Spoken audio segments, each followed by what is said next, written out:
It's been 154 days. 5 long months. And now, the wait is over. Finally. Racing is back at Keeneland, April 7th through 28th.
welcome to Today at Keeneland, and spring has officially sprung. It is a much different scene out here as far as what we experienced on the first couple of days. Chilly, but that tends to happen at the beginning of April and the spring meet here at Keeneland Racecourse. But ideal conditions, and Gabby, looks like we're going to get a lot of this over the course of these 5 days of racing that we have Wednesday through Sunday. Yeah, I was wearing fur on Saturday. It's completely different today. We hope everybody enjoyed their Easter on Sunday, and we're back in action today. And yeah, today's going to be pretty warm. We're going to be getting close to 80 degrees.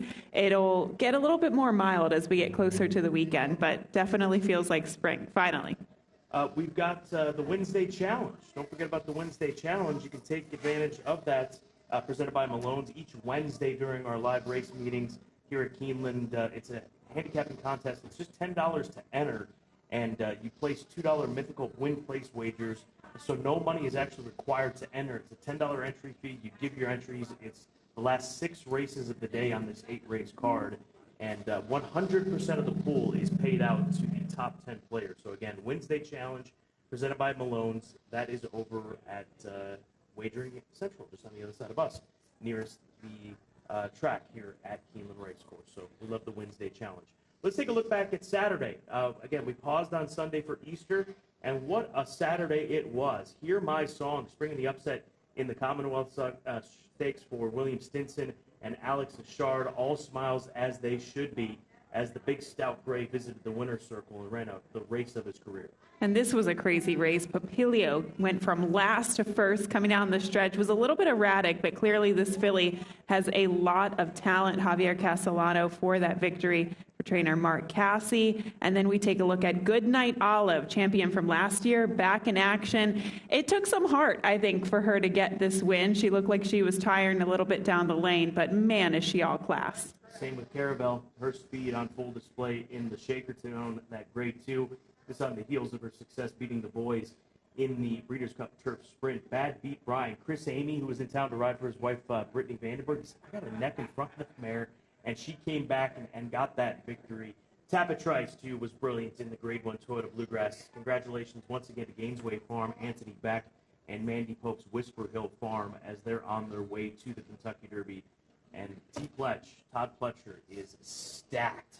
And you get stacked when you spend $1.3 million. You have clients that spend $1.3 million as they did on the son of Tapit, now known as Tapit Trice. He's stacked for the Kentucky Derby, but he also became the winningest trainer in the Grade 1 Bluegrass last Saturday as well. So congratulations to Todd. Here's a jockey trainer standing as it stands from just 2 racing days, Friday and Saturday. Irad Ortiz Jr. atop the standings with 4 victories.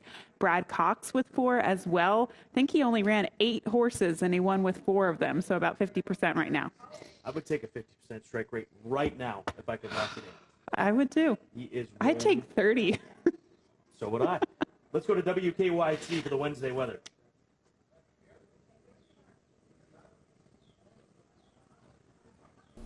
Looking pretty good out there as the spring meet continues here at Keeneland. We're going to be tracking temperatures likely in the 70s again for you today with some very pleasant weather. Sunshine will also be with us. You can see some of the numbers here well into the 70s at around first post time, 72 then, and then maxing out mid-70s later on in the day. So it is an excellent ride out there for you without any major weather issues. So good luck out there. It is going to be glorious here today. Maybe some rain on the weekend if you're looking ahead for those that are planning to come out and join us on the second weekend of racing, but it doesn't look like it's going to be a lot. You got a big smile on your face. Everyone's chipper today, right? Yeah. I think the good weather has brought smiles to people's faces, including my own. It's just lovely. Good weather, and everything's blooming. I mean, it's not doing great things for my allergies, but it looks pretty. We got 26 minutes left in the show. You'll get upset with me, and that smile will go away. Yeah, so probably. But it is. It's a perfect day. And we're coming off a 3-day layoff. Mm-hmm. Give me 3 days, I'm going to be ready to rock and roll as we are for this race week. Full card picks. Let's go ahead and take a look at those here this afternoon.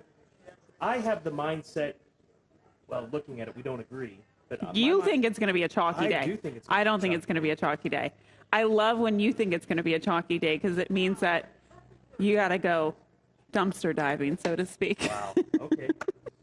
We agree on one race. Race 4. We agree on the 6, and that's it.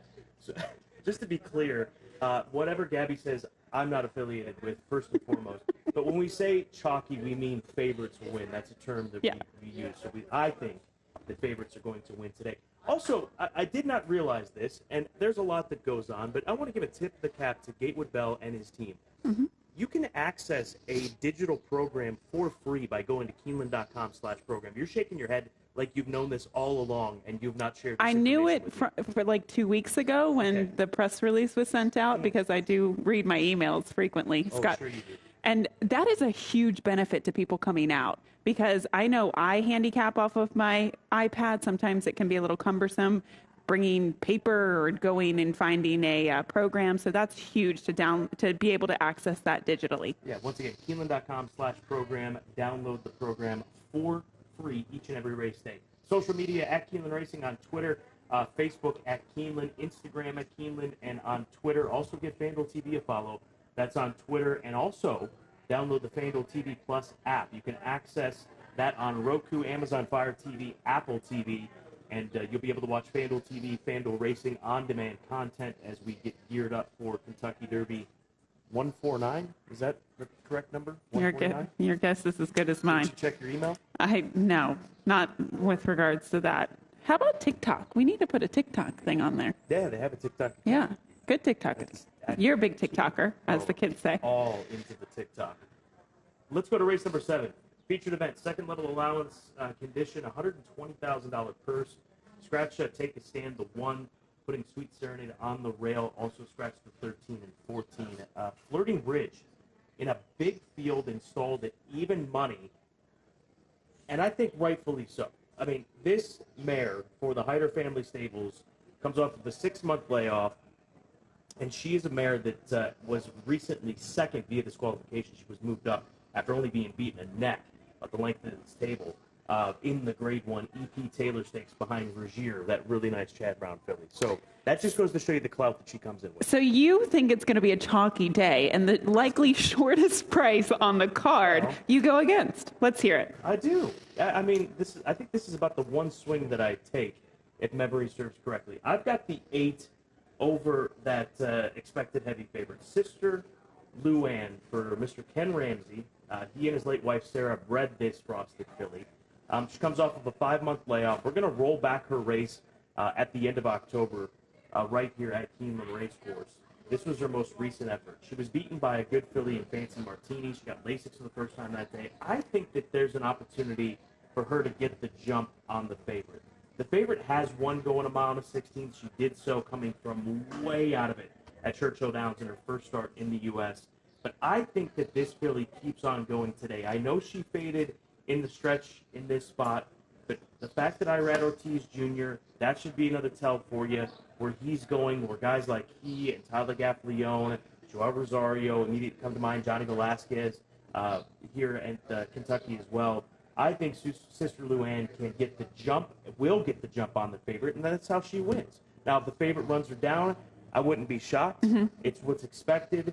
She's proven that she's, at least for the time being, a better filly. But this filly's run against some good horses as well. She was beaten just 3 lengths to Dolce Zell in the Lake George at Saratoga.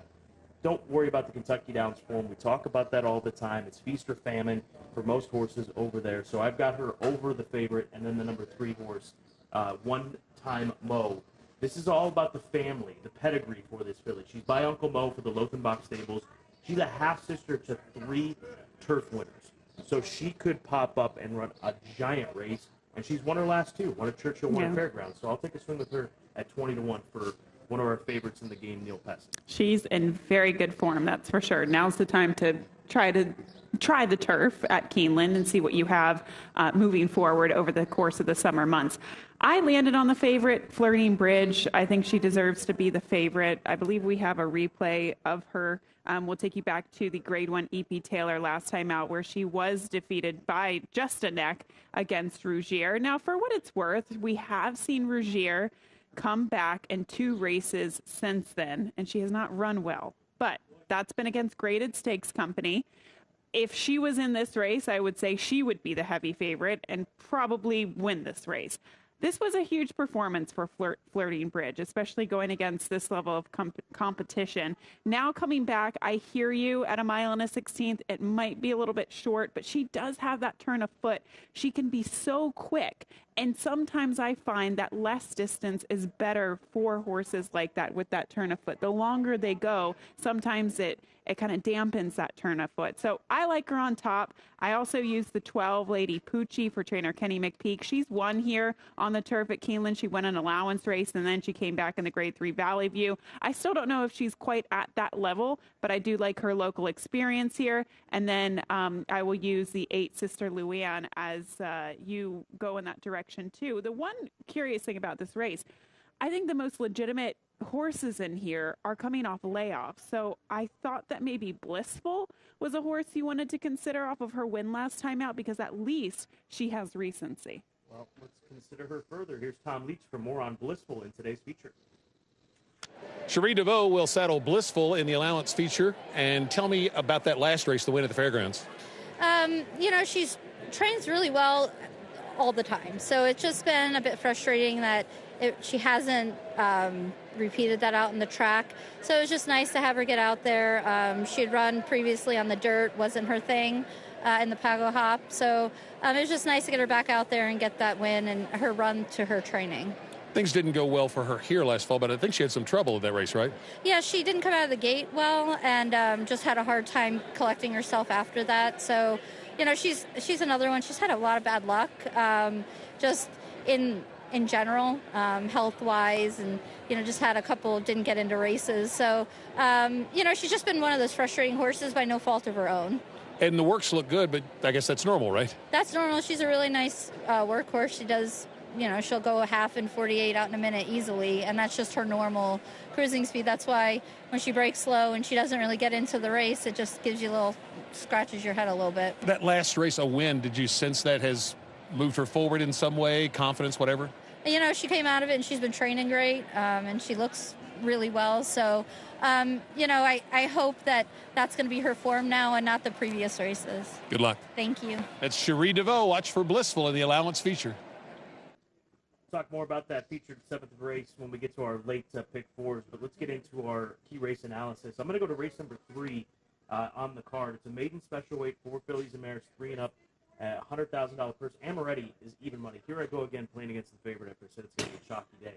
I respect this filly. I just think that the Princess says, just to her outside, and especially given that they're right next to each other, or will be right next to each other, in the starting gate, can put her in an uncomfortable position. I think Amoretti, the way that she ran on debut, looks like a filly that wants to get out into the clear. I think that Irad outbreaks her, throws some dirt behind him, gets her hopefully in an uncomfortable position, and goes on with it. And we're going to take you back to her run mid-March at Fairgrounds down in New Orleans, where she took a nice step forward off of her debut. She showed a little bit more speed away from the starting gate. Chris Hartman, her trainer, has had an insane winter, especially at Oaklawn. It spilled up to Fairgrounds as well. I should say down to Fairgrounds from Oaklawn Park. So you've got to look at the Chris Hartman runners here this meet at Keeneland. And Irad rides, again, another tell. She's beaten 3 lengths in the end as the beaten favorite, but I think that she can get the jump on this group here today. And to me, this daughter collected hopefully puts the favorite in an uncomfortable spot. It's been 10 months since Amoretti's run. That's another thing that you've got to consider. But Bill Mott's not going to come in with a horse short on fitness to Keeneland Racecourse for Godolphin, so I've got her second. And then the number 5 horse third. For me, Kids Last Lap for Kenny McPeak should be running on late. Here's a stat for you on Chris Hartman. Listen. This is a kind of an in-the-weeds stat a little bit. When he comes back with a horse that was the beaten favorite in their last race, he wins 28% of the time next time out. Is that a big sample size? Yeah, over 100 head. Over the course of how many years? Over the last 118 starts. I don't know the exact number of years, months, weeks, days, hours. But nonetheless, he brings them back and puts them in the spot. Yeah. And they, a lot of times you get in the habit of trying to beat horses that were beaten as favorites. I think that that's something to look at for a trainer. I think just in general, when a horse has had one start and they're coming back in their 3-year-old debut, we've seen it. Some of those 2-year-olds don't always transition well in their 3-year-old season, and that can be a big problem. So We shall see what happens in the third race. Let's move along to the 8th race, and this is my key race of the afternoon. The 1 Caramel Chip is the 6-5 favorite. And, okay, so Caramel Chip is going to be the 6-5 favorite. Rightly so. This horse has been on an absolute tear down there at Gulfstream Park. Was really impressive last time out going against, is my mic? Going against a company last time out at Gulfstream Park. But this is one of the favorites that I will try to bet against. I know you like Caramel Chip a lot. We'll talk more about that late pick 4 in a minute. And like I said, I do think that he deserves to be the favorite. But the 10 High Heater, Scott, in my opinion, Caramel Chip is stepping up in class a little bit, whereas High Heater is taking a step down in class. We'll take you back to this horse's most recent win. This was at Santa Anita 2 starts back. Now, this was prior to the claim for Bob Hess, but he had this horse in the stable before, so I like to see that, to claim back into the barn. This horse ran against Starter 25 Company at Santa Anita last time out. We have seen time and time again, no matter whether it's the fall meet or the spring meet, West Coast horses' form generally translates well here to Keeneland. And I actually think at the end of the day, although the rail horse Caramel Chip is running faster figures, I actually think High Heater might be a little bit classier considering some of the competition that he's been going against. So I'll try to beat him 10-1, and then also the 7.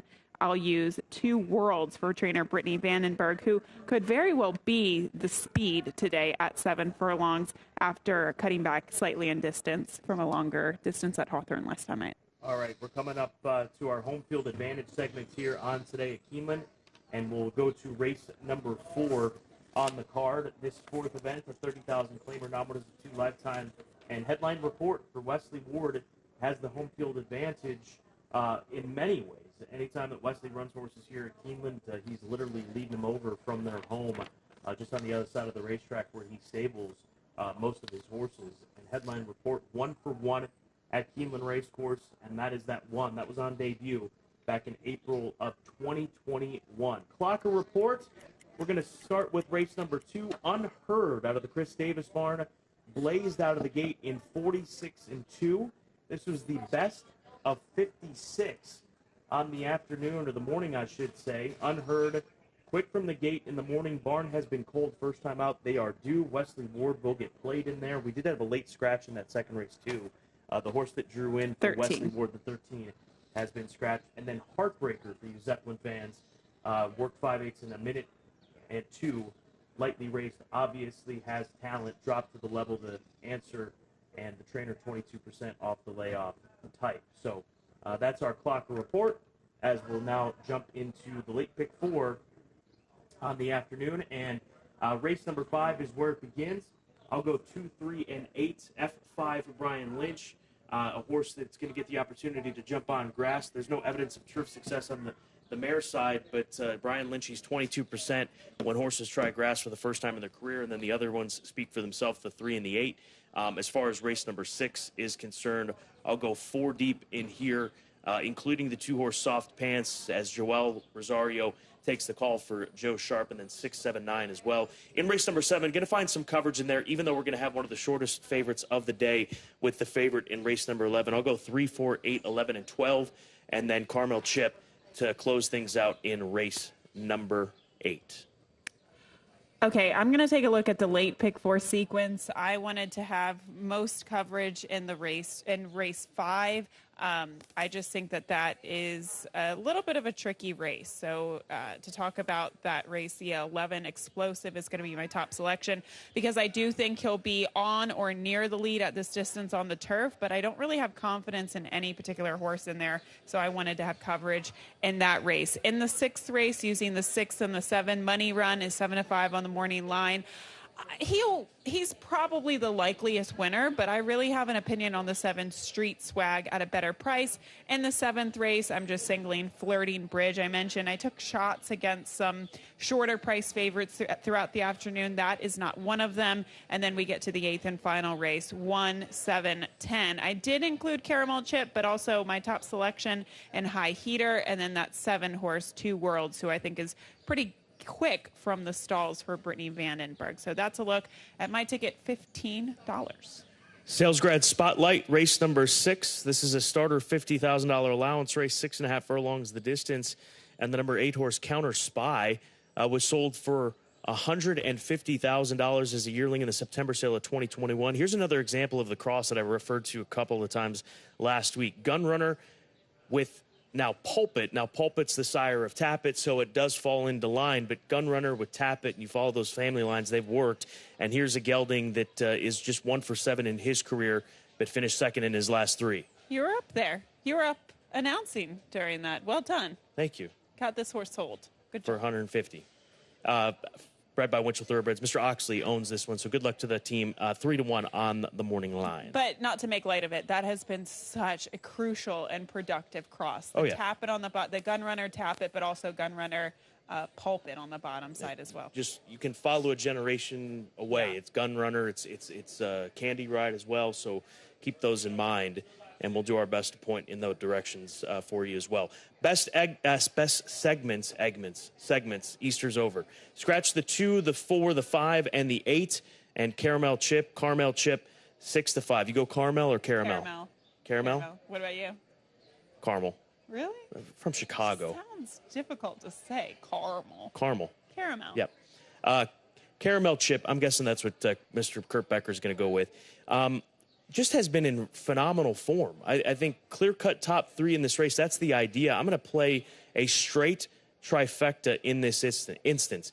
Caramel Chip, 5 for 25 in his career. The horse that beat him in his races 2 and 3 back is a really nice horse, Concert Glory. Irad, he's going to have to be aggressive from the inside, going 7/8 of a mile. So it's a $10 trifecta. 1 over the 7, over the 10.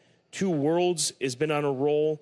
And as we take a look back at Caramel Chip winning, he's going to come from just off the pace, runs a quick time, 1:08.4, stalking off the pace. He beat Concert Glory, turning the tables on this afternoon. So these two have been going back and forth at it versus each other in the starter allowance ranks.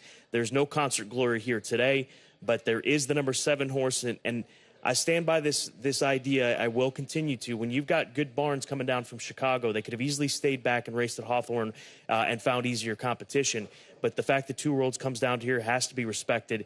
And then the 10-horse High Heater for Bob Hess Jr., who already has won a race with a horse that he brought from the West Coast and was dropping in class in that instance. Not the class drop in play here today, but 1 over 710 in that straight trifecta. If you want to go 1 over 710 over 710, it'll double the ticket, but it'll give you a little bit more coverage, if you will. Not if you will, it will in the trifecta.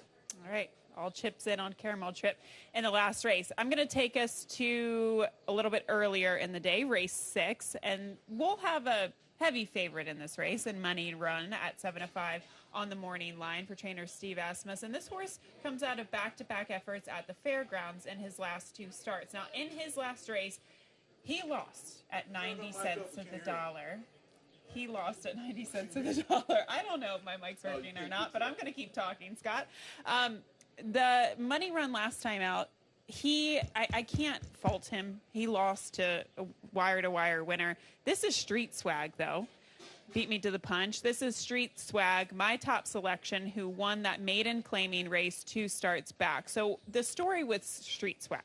He didn't run well first time out. In his second race, he dropped in class to the maiden $50,000 level. And then he dominated against his competition in that particular race, won by over 7 lengths. He was given some time. He came back off the layoff last time out, 7 furlongs. He showed speed, faded against tougher company. Now today he cuts back. Visually, it looked like it was a little bit too tough for him last time out. And also, 7 furlongs off the layoff. He looked a little bit short. I think everything comes together for him this afternoon. So I'm just going to simply bet him to win. I also use the favorite in the pick 4, but that is my I would say stronger opinion of the day. But that's my opinion. That's your opinion. Let's hear from Tom Leach, Longshot pick of the day.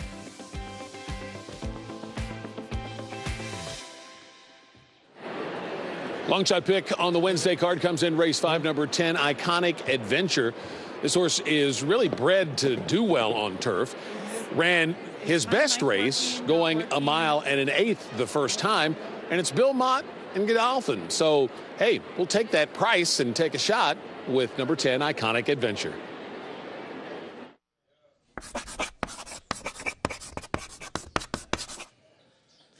Side bet of the day, 1.5. How'd I get a half? How'd you get a half? Oh, it was a tie on the 3 winners on Saturday, top pick winners. So, but the 1 counts. So the half's the wash. I get the win. It's kind of like in bean bags, which I'm sure the kids will be playing this weekend on the hill. Cornhole. Cornhole. That's what, again, a Chicago reference. We never called it cornhole in Illinois. It was bean bags.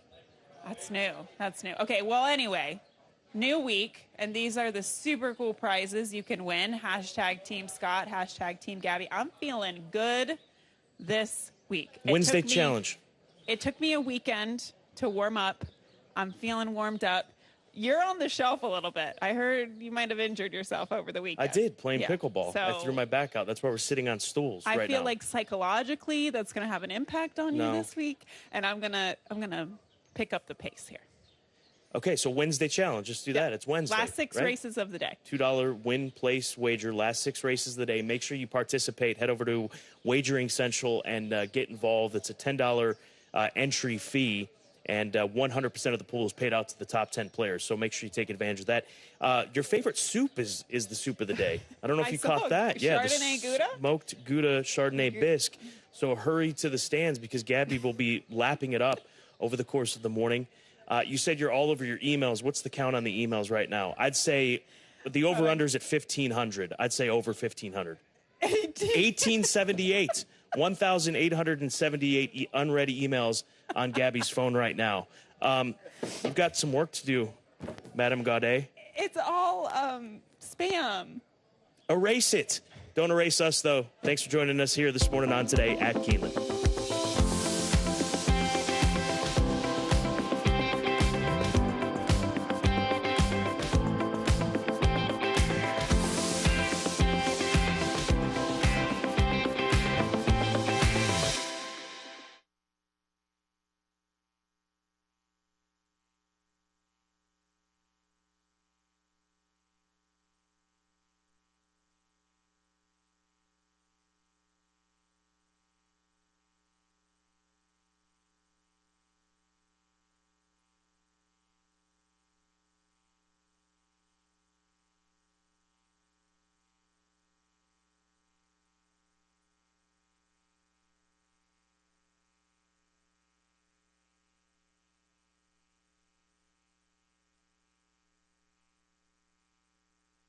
In this industry, timing is everything.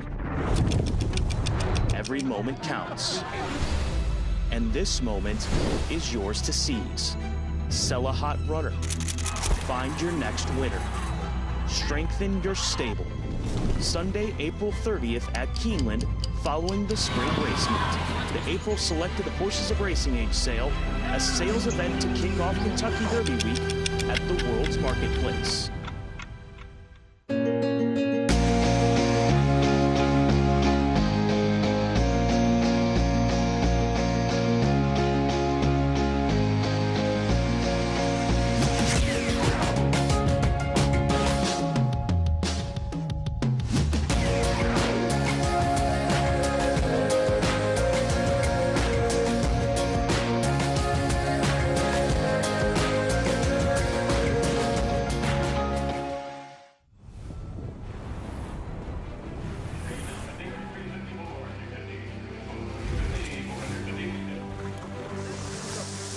last September broke records. It brought the energy, the magic, the momentum. And this year, it all returns. Only at the World's Yearling Sale. Keeneland, September. This new Toyota Tundra is amazing. It's rugged and capable. Designed, engineered, and built right here in the USA. And Tundra is more powerful and more fuel efficient. The iForce Max hybrid powertrain delivers 437 horsepower. And with the multi-terrain select, no matter what the conditions are, it automatically adjusts the engine throttle and traction. While the crawl control modulates the throttle and brakes. When we say you can go anywhere and do anything, Tundra really means it. Yeah. Toyota. Let's go places. It's been 154 days. 5 long months. And now, the wait is over. Finally. Racing is back at Keeneland, April 7th through 28th.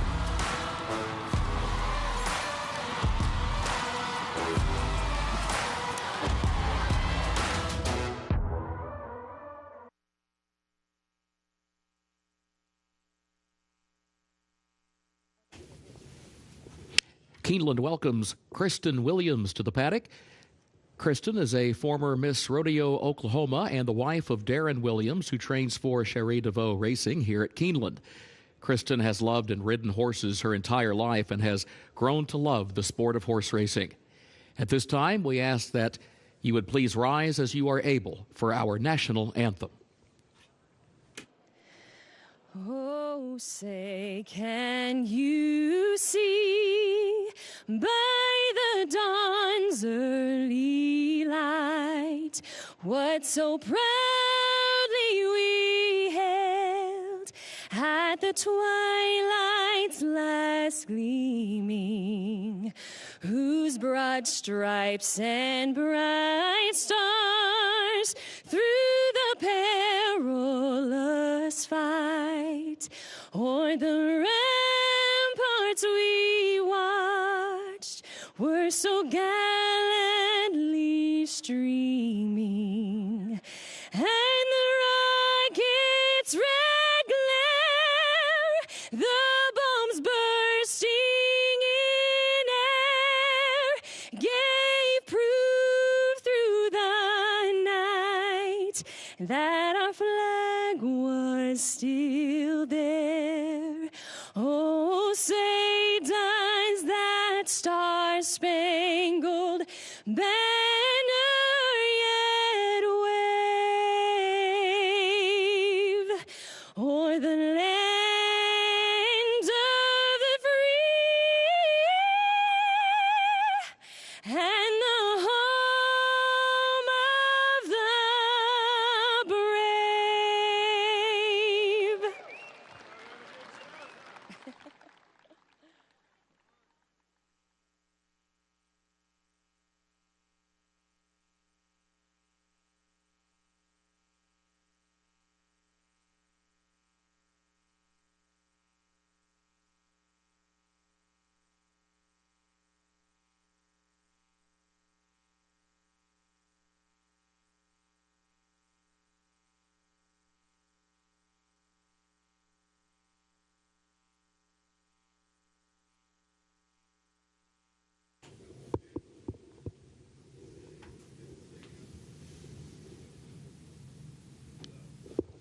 Keeneland is proud to recognize Neil Gibbs, stewarding, as the Employee of the Day. Congratulations, Neil.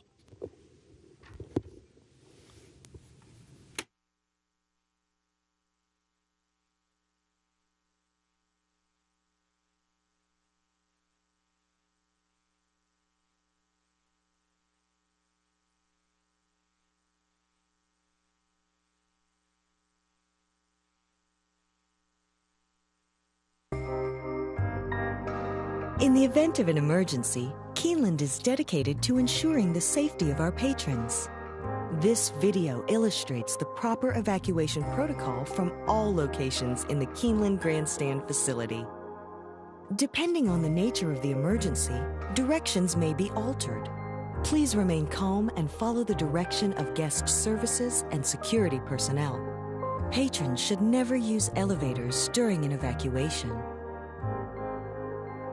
Patrons in the corporate boxes, Eclipse Room, and Phoenix Room should exit using the stairway located near Elevator A.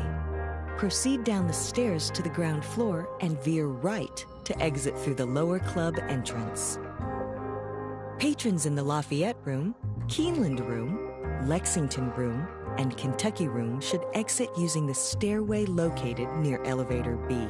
Proceed down the stairs to the ground floor and exit through the paddock area using the East Gate. Patrons in the third floor main clubhouse and clubhouse paddock dining rooms should exit using the stairway located near Elevator A. Proceed down the stairs to the ground floor and veer right to exit through the lower club entrance. Patrons in the Bluegrass Room and third floor ITW area should exit using the stairway located near Elevator B. Proceed down the stairs to the ground floor and exit through the paddock area using the East Gate. Patrons in the Finish Line Room and Green Room should exit using the stairway leading to the North Terrace.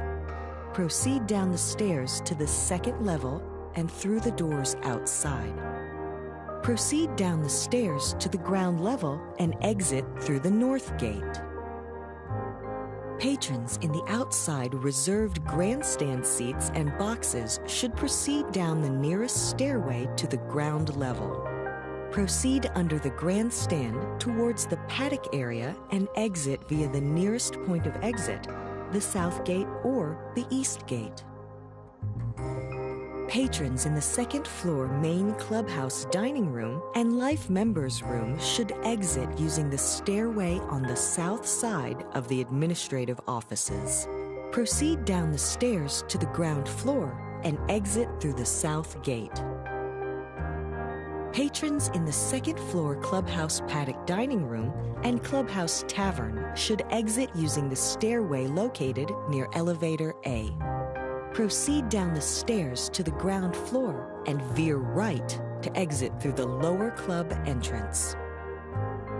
Patrons in the mezzanine bar and second floor ITW area should exit using the stairway located near Elevator B. Proceed down the stairs to the ground floor and exit through the paddock area using the East Gate. Patrons in the sports bar and cantina should exit through the doors leading to the North Terrace. Proceed down the stairs to the ground level and exit through the North Gate. Patrons in the lower club, clubhouse lawn, club lobby, and director's room should proceed toward the clubhouse parking lot using the nearest point of exit. Patrons in the gift shop should proceed toward the South Gate using the nearest point of exit. Patrons in the apron area should proceed under the grandstand towards the paddock area and exit via the nearest point of exit, the South Gate or the East Gate. Patrons in the equestrian room and first floor Brats and Brew should proceed towards the North Terrace and exit through the North Gate. Patrons in the paddock area and North Terrace should proceed toward the nearest point of exit, the South Gate, East Gate, or North Gate. After evacuating the facility, please remain calm and follow the direction of guest services and security personnel in the safest route to return to your vehicle. Thank you for your attention and cooperation.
Good afternoon. Welcome to Keeneland Racecourse, where the main track is listed fast and the turf is listed good.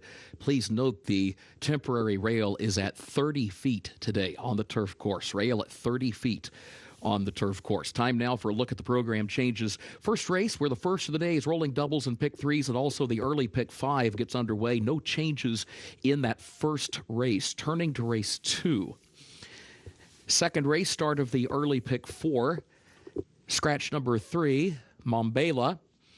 Scratch the 6, Boyne Valley. Also scratch 13, Mourne Mountains, 14, Miss Athletic, and 15, Green Chili. That's the second race, scratch number 3, Mombela. Also scratch the 6, Boyne Valley. Also scratch 13, Mourne Mountains, 14, Miss Athletic, and 15, Green Chili. Please note, number 16 draws into the race. 16, Baytown Kitty Cat, draws into the race. Third race, start of the pick 6, no carryover. There is an overweight in that third race, the 2, Kiki Crazy, the jockey 1 pound over. Number 2, Kiki Crazy, the jockey 1 pound over. Fourth race, start of the late pick 5.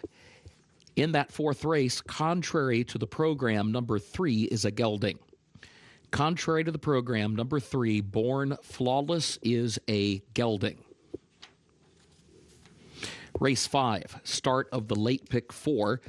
Take out the also eligibles. 13 through 16 did not draw into the race. Contrary to the program, the 2 is a gelding. Number 2, F5, is a gelding. Sixth race, no changes. Featured seventh race. Scratch number 1, Take a Stand. Also scratch 13, Texas Magic, and 14, Lovely Princess. That's race 7. Scratch the 1, Take a Stand. Also scratch 13, Texas Magic, and 14, Lovely Princess. Race 8. Scratch the 2, Gormley's Got Game. Also scratch the 4, Crosstown Shootout. Scratch the 5, Keen on You.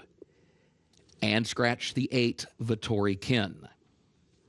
That's in the 8th race. Scratch the 2, Gormley's Got Game. Also scratch the 4, Crosstown Shootout. Scratch the 5, Keen on You. And scratch the 8, Vittori Kin. As a result of those scratches, no Super High 5 on that 8th race. No Toyota Super High 5 on the 8th race. Also, there's a corrected weight. Number 6, L's Big Secret. Corrected weight, 111 pounds. The jockey, Luis Marcano, is a double bug apprentice. The corrected weight is 111 for number 6, L's Big Secret. Those are the current program changes. Time now to check in with Scott Hazelton and Gabby Gaudette. Happy Wednesday to you, Kurt Becker. For those of you joining us here at Keeneland Racecourse and from abroad, we got 8 races on tap as we kick off this new week of racing. 5 days of racing this week, same next week before we go into closing week, which will just maintain 3. But we got a very competitive feature race today, Gabby, on this 8-race card. It's race number 7 today, post time 4:12 Eastern time, the Woods Edge. It's a second level allowance race, and this is a race that'll be conducted at 1 1/16 on the still good listed turf course. Flirting Bridge is signed on as your even money favorite, and rightly so. This 5-year-old mare, well, she almost won a Grade 1 last year where she finished 3rd in the EP Taylor. She was placed 2nd via disqualification in that event, but she returns to the races for the first time since early October. Some people might think she's vulnerable because of it. If you're looking for a horse with recent form, look no further than Blissful, who's at 9-2, and she comes in fresh off of a victory. It's a great betting race, even with an even money favorite on the morning line who should be around that come post time. Again, post time for the feature that will be conducted at 4:12 Eastern time, part of the late pick 4, late pick 5, pick 6 today here at Keeneland. We're 19 minutes away from the first of 8 here on this glorious Wednesday.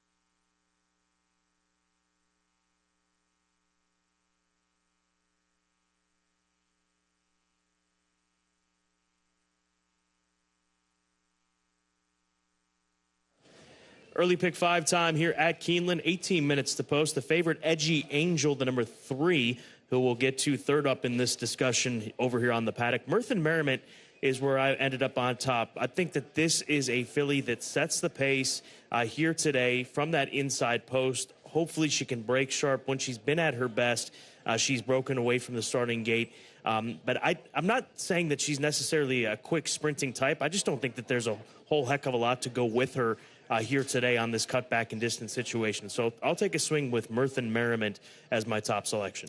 And she does take a big drop in class today, Scott. Her last race, she faced 2 other than Allowance Company, and now she's in for that $25,000 tag. I was considering picking her just because of her speed, but she just doesn't seem to have the same type of speed on the dirt. She is quick on the synthetic and the turf. We'll see what she can do on the dirt today at 7/8. How about the 7 taking the play from a 10-1 line? That's your top selection. April's No Fool, Lentinor mare. Lentinor, of course, the full brother to the great Barbaro, and a 4-time winner from 20 starts. What led you in this direction? I just think she has back class. She hasn't raced much as a 7-year-old mare, but she comes in off of a fresh name last seen in August. Some of her races on the turf are okay, but look at her races on the dirt, even dating back to 2021. That was the last time that she was running on the dirt. She was competitive against Allowance Company at Churchill Downs at one point in time, and that would certainly make her competitive against this group today. We then come to the number 3 horse, Edgy Angel. She is the favorite at 5-2, slight favorite. Her form speaks for itself, sprinting on dirt races and at a level like this. I know that's throwing 3 separate scenarios at you, but that's the case because she was overmatched in her last 2. She tried the synthetic. She didn't run all that bad, but I think that that was just too high of a level for her. They drop her in for $25,000. They get Ray Gutierrez to take the call here today. So back on the dirt, back into a sprint, and back into this level, all 3 could equal a big run from the current favorite. Yeah, she's really solid at this level of competition, and she also ran really well at 7 furlongs, and that can be a little bit of a question for some of these fillies and mares in here. Do they want to go longer? Do they want to go a little bit shorter? We often say that 7 furlongs can be a specialist distance, and she ran one of her best races on form at the 7 furlongs. And then I'll round it out with Abitibi, the number 4 horse with Corrales, riding for Jesus Esquivel, skip shot filly. This will be just the second time that she runs on dirt. She was good enough to win a maiden special weight all the way back in 2021. Obviously, she's come down the ladder from that back in 2021 when she broke her maiden, but she's got current form. The Esquivel barn, 15% off the claim, and she's another one that should be able to run on and take full advantage of this 7 furlong distance today. It's kind of interesting that her previous connections, Eric Foster, ran her for $30,000. She won that race for non-winners of 2, and then dropped her off that win for $15,000 against non-winners of 3 company. This race is a little bit tougher than those 2 efforts, but at least she's in form, Scott. She comes into the race off of back-to-back wins. 14 minutes to post, less than race 1, Keeneland.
The horses are entering the track for Keeneland's first race, a $25,000 claiming price. Fillies and mares age 4 and up.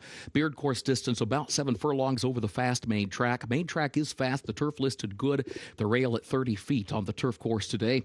Race 1 starts the first of the day's rolling doubles and pick 3s. Also starts the early pick 5.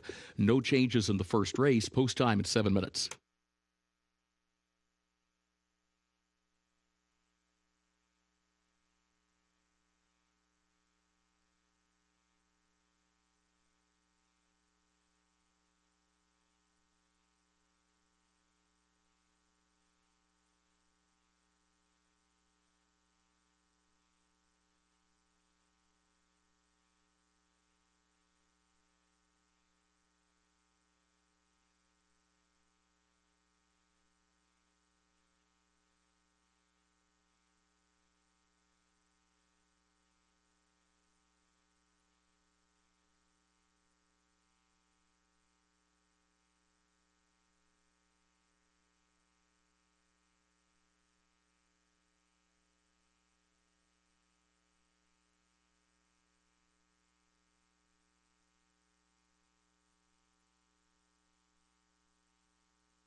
Field just went through the post parade for today's opener on this beautiful afternoon, and we'll start off with your current favorite at 5-2. That's the 3, Edgy Angel. She comes in off a little bit of a freshening since early January, where she finished 4th against Allowance Company, and physically she just really looks like she's a standout against this competition. Also how she's behaving. There are a couple of fillies and mares in here that might be a little bit on edge, and as she is named Edgy Angel, she is not that. She just has a lot of class about her, and just acting so professionally this afternoon. I do think, after seeing her in the post parade, she is the filly to beat, or mare I should say, as she is 6 years old. So it's just a question of what price are you willing to take. I think 5-2 is a very fair price on her. Now, just to her inside, the number 2, Princess Nina. I was curious to see what she was about. Now, I still don't know what to make of her. I don't think some of her performances on the synthetic have been great. I do think she overall is probably best on the turf and capable on the dirt. She has limited starts on a fast main track, and you kind of have to go back a ways to see those types of performances. But she was competitive in those races, and I do think that her form, at least if it's the same as it once was on the dirt on a fast main track, she could hold her own here at a nice price at 6-1. The field is warming up. We are 4 minutes out from today's opener.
The horses have reached the starting gate for Keeneland's first race, start of the early pick 5.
They are at the post.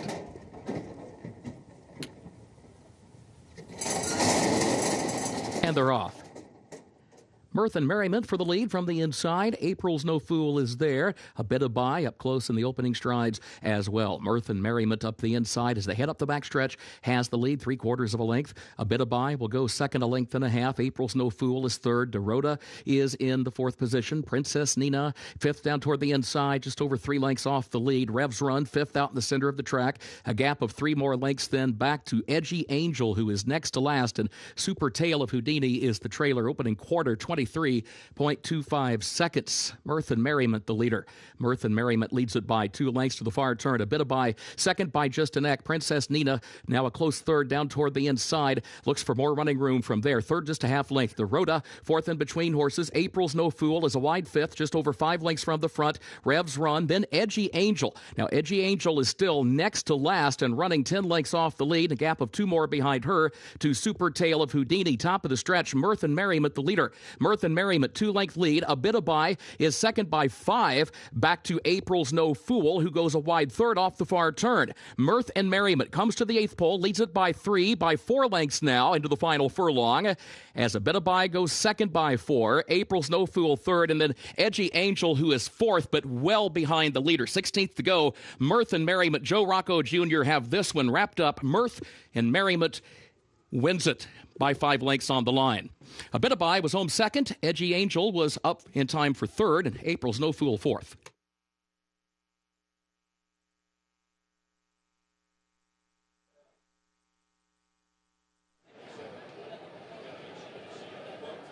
Mirth and Merriment at odds of 9-2 sets the pace, never looks back as she keeps on going here this afternoon to kick off this Wednesday card under Joe Rocco Jr. for trainer Jason Cook. Yeah, the question going into this race was would she be able to translate that speed on the turf and the synthetic to the main track, and she answered that question with a resounding yes, taking the field gate to wire at 9-2.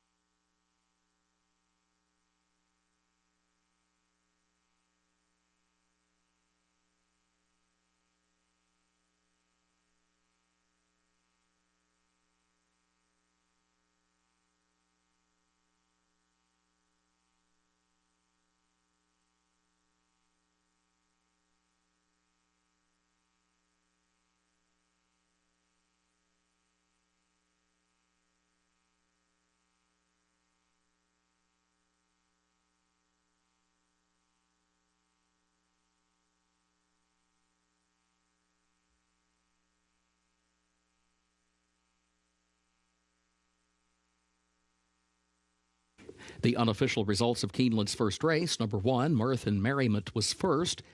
Number 4, Abitabai, was second. Number 3, Edgy Angel, third. Number 7, April's No Fool, was fourth. 1437, unofficial.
Results of Keeneland's first race official. 1437, the official results.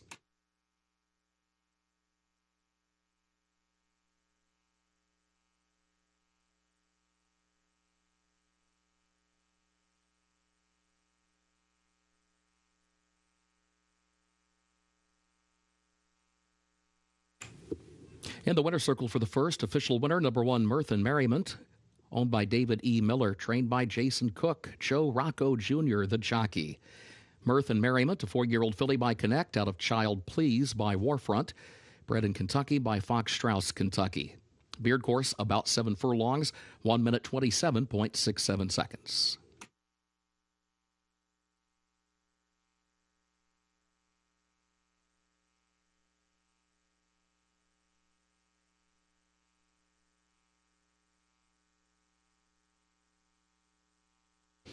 Keeneland's second race upcoming, double and pick 3 wagering, start of the early pick 4. Main track is fast, the turf listed good, the rail at 30 feet on the turf course today. In race 2, scratch number 3, Mombela. Scratch the 6, Boyne Valley. Also scratch 13, Morin Mountains. Scratch the 14, Miss Athletic, and scratch 15, Green Chili. Again, scratch 3, Mombela.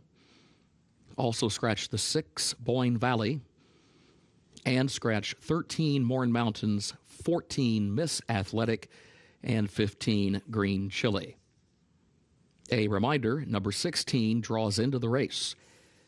Number 16, Baytown Kitty Cat, draws into the race. Third race, overweight, the 2, Kiki Crazy, the jockey 1 pound over. That's in the third race, number 2, Kiki Crazy, the jockey 1 pound over. Fourth race, contrary to the program, number 3, Born Flawless, is a gelding. Number 3, Born Flawless, a gelding. Race 5, take out the also eligibles, 13 through 16. They did not draw into the race. Contrary to the program, the 2, F5, is a gelding. Number 2, F5, is a gelding.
Second two-year-old race of this spring meet at Keeneland Racecourse. There are a few scratches in here, as you can see on the tote board. Scratch out the 3, the 6, 13, 14, 15, all withdrawn. The 16 does draw in 47-1 right now on the board. Hibernacle, even money. Wesley Ward's already won a two-year-old race. That was the first race on opening day last Friday here at Keeneland.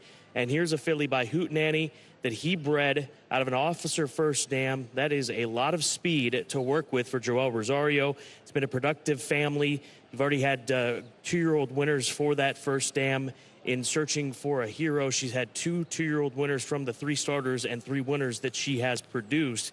So a lot of reasons to think that Hibernacle should be tough in here at even money. Yeah, even to further that point, Scott, as you mentioned, this horse is related to 3 winners, including 1 first-time out winner, which is significant. And just looking at this filly from afar, I will say I'm not down in the paddock, but she looks very fit, naturally athletic. Sometimes we see Wesley Ward, he obviously prepares his 2-year-olds very well, but sometimes he just kind of lets them be babies. But she looks like she has a lot of natural muscle tone to her. She will have to overcome that outside post position. A break out of the gate is key in any regard in these 4.5 furlong races, but especially with that post. Just to her inside will be Hollywood Boulevard for Susan Moulton and Wayne Catalano. Last spring here at Keeneland, they debuted, and the winner is in the lone 2-year-old turf maiden race here at Keeneland, and he went on to be a brilliant runner off of that debut effort. And he was a son of Oscar Performance. This is a daughter of Oscar Performance with Corey Lannery in the saddle. 13-1 on the board right now. Worked out of the gate recently in 47-3. Yeah, we don't see Wayne Catalano debut many 2-year-olds in the spring here at Keeneland, and I do think that this is an encouraging sign that maybe this filly just really came around quite early. She's a March foal. She's by Oscar Performance. Oscar Performance had a great year, not only with And the Winner Is, but several horses doing really, really well with his 2-year-olds last year. So I think he's going to continue that momentum. Wayne Catalano is familiar with the First Dam. Susan Moulton also owned the First Dam. She broke her maiden at Arlington Park, so a little familiarity with the pedigree does not hurt.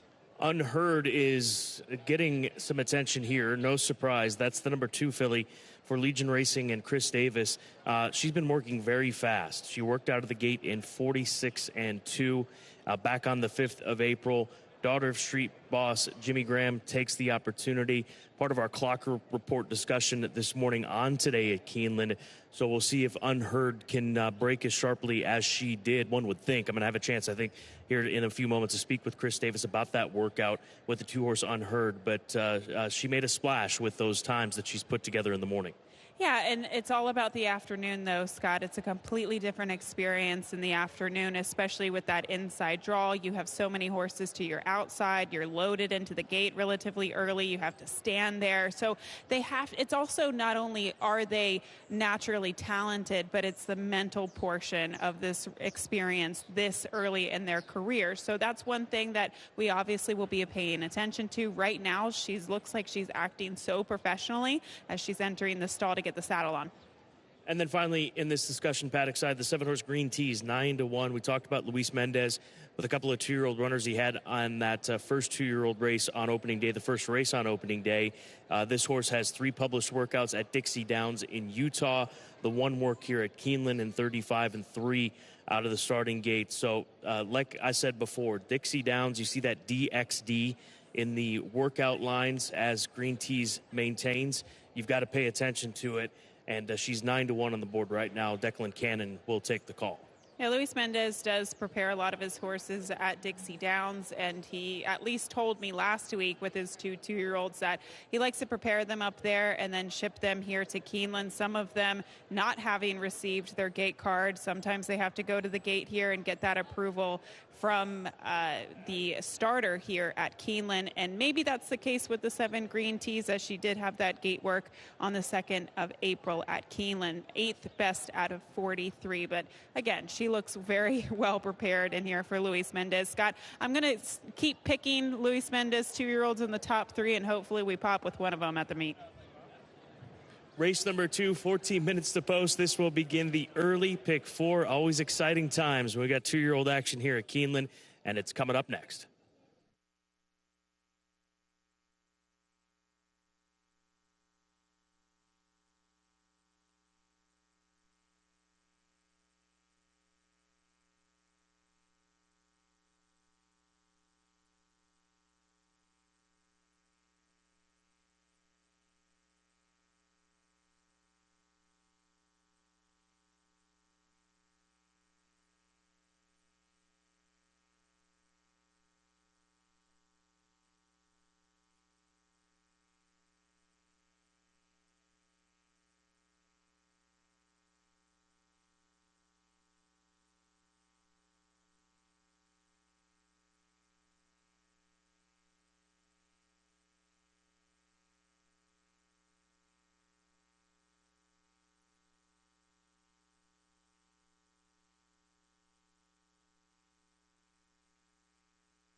The horses are entering the track for Keeneland's second race, the Main Chance. Maiden special weight 2-year-old fillies over the Headley course. Track is fast, 4.5 furlongs. Double pick 3 and early pick 4 wagering. Scratch 3, Mombela. Also scratch the 6, Boyne Valley. Scratch 13, Mourne Mountains. 14, Miss Athletic. And 15, Green Chile. A reminder, number 16, Baytown Kitty Cat draws into the race. Main track is fast, turf listed good today. Rail at 30 feet on the turf course. Again, this is the start of the early pick 4, 5 minutes to post.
Two-year-olds on the front side now. Front side observation, start of the early pick 4, less than 3 minutes to post. Unheard, the 2, still holding at 3-1. Clock report this morning focused on her. On today at Keeneland, I just spoke to Chris Davis. He said that her works in person, we always talk about this when trying to figure out works without having the opportunity to be here most mornings. On paper versus in person. He said in person they were better than what they were on paper, and on paper she worked extremely fast, and she's very fast away from the starting gate. She's 5-2 right now on the board. He said she broke sharp, and then when Jimmy Graham let her go, let her run a little bit, she dashed away from him. So keep an eye on Unheard here as she gets unveiled for Legion Racing. And you can see jockey James Graham just having a tight hold of the reins, because she, although is very forward in this warm-up right now, she's still a little bit unsure of her surroundings, Scott. And you could see that she popped up a little bit during the post-braid or right before the post-braid, but she definitely has all the pieces there. She looks like a very forward, very early type of 2-year-old. So I'm very curious to see what she is made of this afternoon. 10-1 on Hollywood Boulevard, the Oscar Performance filly, as she's out there in the Susan Moulton blue and gold. What impression did she make on you? Okay, first and foremost, I give these riders a lot of credit, because there is a lot going on with these 2-year-olds out there. And especially with fillies, sometimes it's a domino effect. When one acts up, they all act up. But she's actually been very professional, and I mentioned that with some of these fillies in the paddock, Scott, it's not so much a physical and fitness game as much as it is a mental game. So you really do like to see those fillies that are holding their composure in this first experience. And to me, she is doing just that. Happy Baytown, the 9, she was getting worked up in the paddock. There were moments where she didn't want to move forward. She saw something, whatever it was. There's a lot to take in when you're on the paddock side. In fact, she walked off the tow ring, the walking ring that circles the paddock, and they had held up just a bit. But looking at her on the front side, and we talk about this all the time, how different horses can be from the paddock to the front side, and it looks like she's settled in. She's alongside the pony, and she's 7-1 right now for Paul McEntee, who sprung a big upset, if memory serves correctly, with the 2-year-old last spring. Well, that's what I just wanted to touch on, Scott. It did seem like she had some nervous moments in the paddock and even walking through the tunnel. But once she came out to the front side and she was next to the pony, she seemed to have settled down nicely. It's all about reserving that energy for the race itself, and they can do what they want in the paddock as long as they are calm right before they enter the starting gate, and they kind of get that, they get their mind right before they enter the starting gate. It's not often that we see a Wesley Ward 2-year-old drift in price, but that's the case. Just up to 7-5, now 3-2. So the late money coming in on the number 2 horse for Chris Davis, Unheard. Hibernacle looks like she will go off as the favorite. Now 8-5 on the board in Wesley Ward's black and gold silks outside post. Started the early pick 4, just shy of $130,000 in that pool here at Keeneland.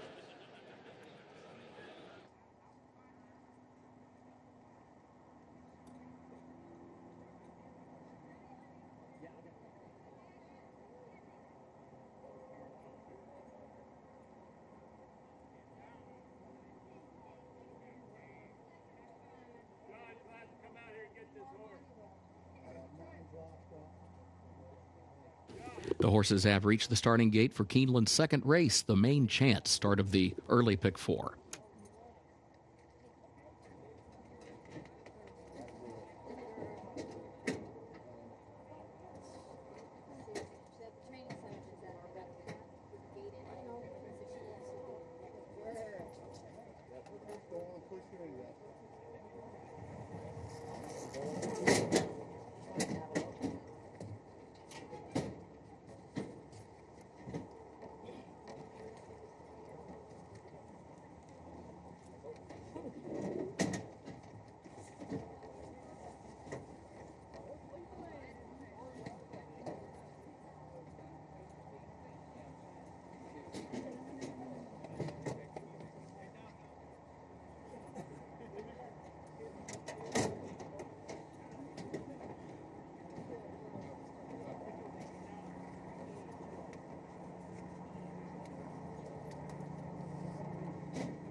They are at the post.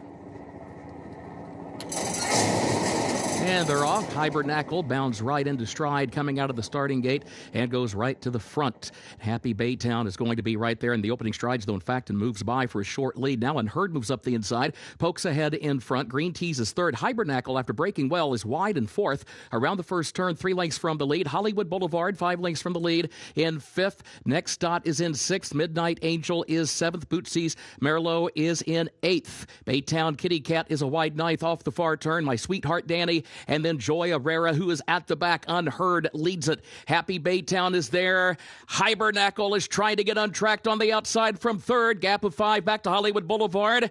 And then comes Midnight Angel in fifth. Moving by the 16th pole, Hibernacle kicks in, draws clear 5 lengths in the blink of an eye. Hibernacle, Joel Rosario to win it. It's going to be close for second. It'll be a head-bobbing photo for that runner-up spot. Either Happy Baytown or Midnight Angel for runner-up.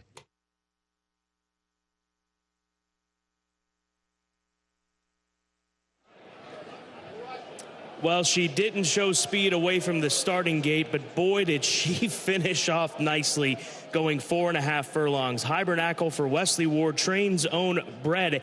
This filly by Hootenanny, very flashy on debut, in a final time of 52 39/100ths. Wesley Ward just prepares his 2-year-old so well here during the spring meeting at Keeneland, and she won by a significant margin here. She really drew away from the field towards the late stages of this race, and that's something to say because they only went 4.5 furlongs today. She gets the win, another win for Wesley Ward at 3-2.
The unofficial results of Keeneland's second race.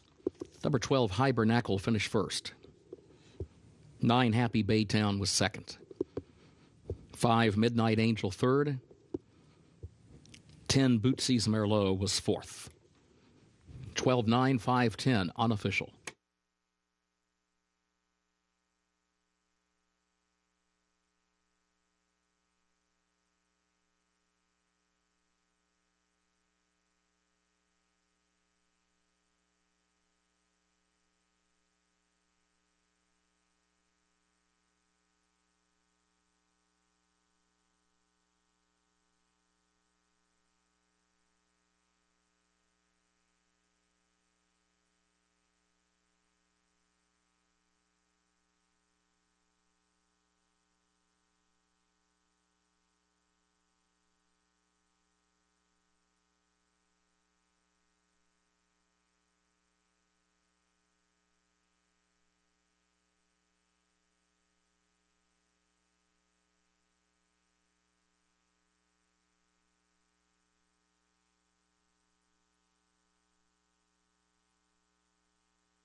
In the winner's circle for Keeneland's second race, the main chance, the unofficial winner, number 12, Hibernacle. The winner owned, bred in Kentucky, and trained by Wesley Ward, Joel Rosario, the winning jockey. Hibernacle, a 2-year-old filly by Hootenanny. Out of Searching for a Hero by Officer, the 4.5 furlongs on the Headley course, 52.39 seconds. Hibernacle now the official winner, 12, 9, 5, 10. Results official.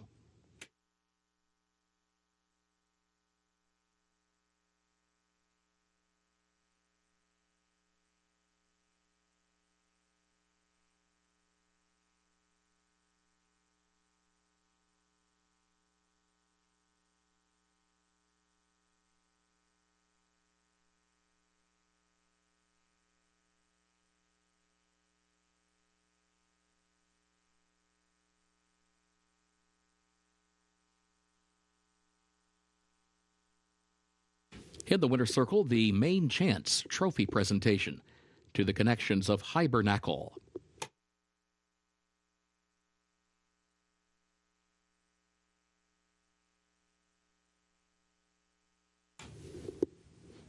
Keeneland's third race upcoming, double and pick 3 wagering start of the pick 6, no carryover.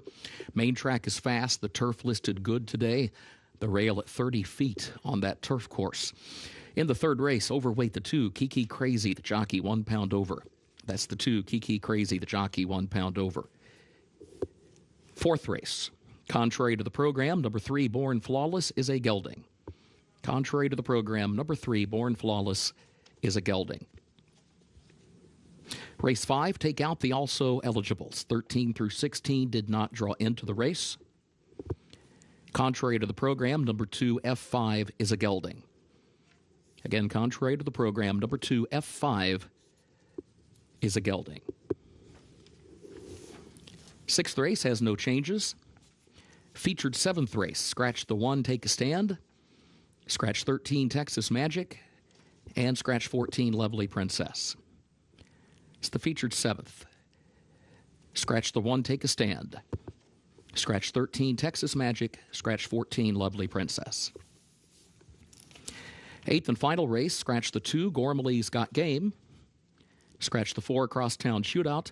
Scratch the 5, Keen on You. And scratch 8, Vittori Kin. That's in race 8. Scratch the 2, Gormley's Got Game. Scratch the 4, Crosstown Shootout. Scratch the 5, Keen on You.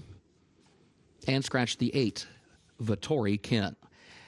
As a result of those scratches, no super high 5 on race 8. There's a corrected weight for number 6, L's Big Secret, the weight 111. Jockey Luis Marcano, Double Bug Apprentice, the corrected weight 111 pounds for number 6, L's Big Secret.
Race number 3 starts today's Pick 6, 8-race card on this Wednesday afternoon as the sun continues to shine here in Lexington, Kentucky. A heavy favorite, Amoretti, we'll get to in a moment for Godolphin and trainer Bill Mott with Flavian taking the call. I went just to her outside the Princess Says. My idea here is I think that she can outbreak the favorite. Watching that filly, Amoretti, on debut, she wanted to get wide in order to put together her best run. I think if Irad can clear and throw a little dirt back behind him in the face of the favorite Amoretti, that she could be dangerous in here. 4-1, Chris Hartman. She took a step forward as far as a positive move forward in her most recent start from debut to start 2. Start 3 comes here this afternoon, and 4-1 is going to be a good price. Good price all over the place if you can beat the favorite Amoretti, which admittedly will be difficult. It will be difficult because the Princess Says to this date has not produced a fast enough race to beat Amaretti. So Amaretti will have to kind of deliver her B or C game in order for that. Or the Princesses can improve because, Scott, she did encounter some serious trouble first time out. She came back in her second start, was more professional, was an improved performance as well. So I do think that it's worth a shot pursuing and considering a horse like this at 4-1. Well, you're pursuing Kids Last Laugh, the 5, who's 7-2. She's the second choice, just in front of the number 4 horse. She's for Kenny McPeak in 5 filly stable, and Jitani Thoroughbreds, a Practical Joke filly, who I would imagine will be outrun early on in this race, right? I don't think she'll be too far back. She should be able to sit maybe a mid-pack trip. You look at her last race, she had horrible trouble early and then just traffic throughout. So I'm going to draw a line through it. Obviously, Kenny McPeak has freshened her since then. Her other race was going long in Oaklawn. She showed speed and faded against a pretty good group. Her first race, though, Scott, she ran a 76 buyer. That's faster than Amaretti. Amaretti's first race, she ran a 73 buyer. And look who she lost to. Positano Sunset, who came back last weekend in a really nice performance. So I think this filly's just been a little unlucky, and she should be fresh to fire off the freshening. And then we'll come to the favorite. Let's get a look at the Bernardini filly for Godolphin, bred by Godolphin out of Caramel Snap, the Smart Strike first stamp. She hasn't raced in 10 months. That's when she was unveiled up at Belmont Park in New York. She's been training at Payson Park in Florida for Bill Mott.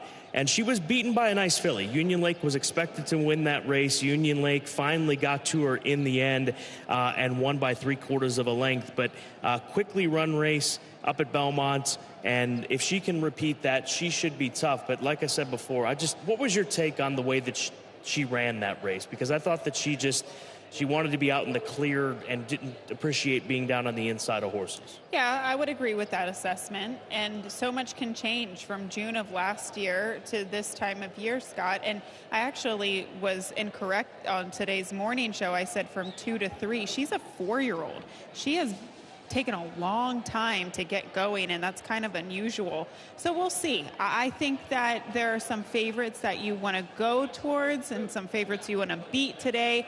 And I'm always going to try to beat horses like this who only have one start. You can't glean a lot from that one start back in June.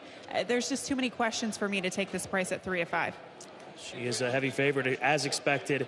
15 minutes to post. Once again, this third race on the afternoon, first leg of the Pick 6.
horses are entering the track for Keeneland's third race, the Lanark. Maiden special weight fillies and mares age 3 and up. 6 furlongs over the fast main track. Double and pick 3 wagering. Start of the pick 6. No carryover. Main track fast. Turf good. Again, the rail at 30 feet on the turf course today.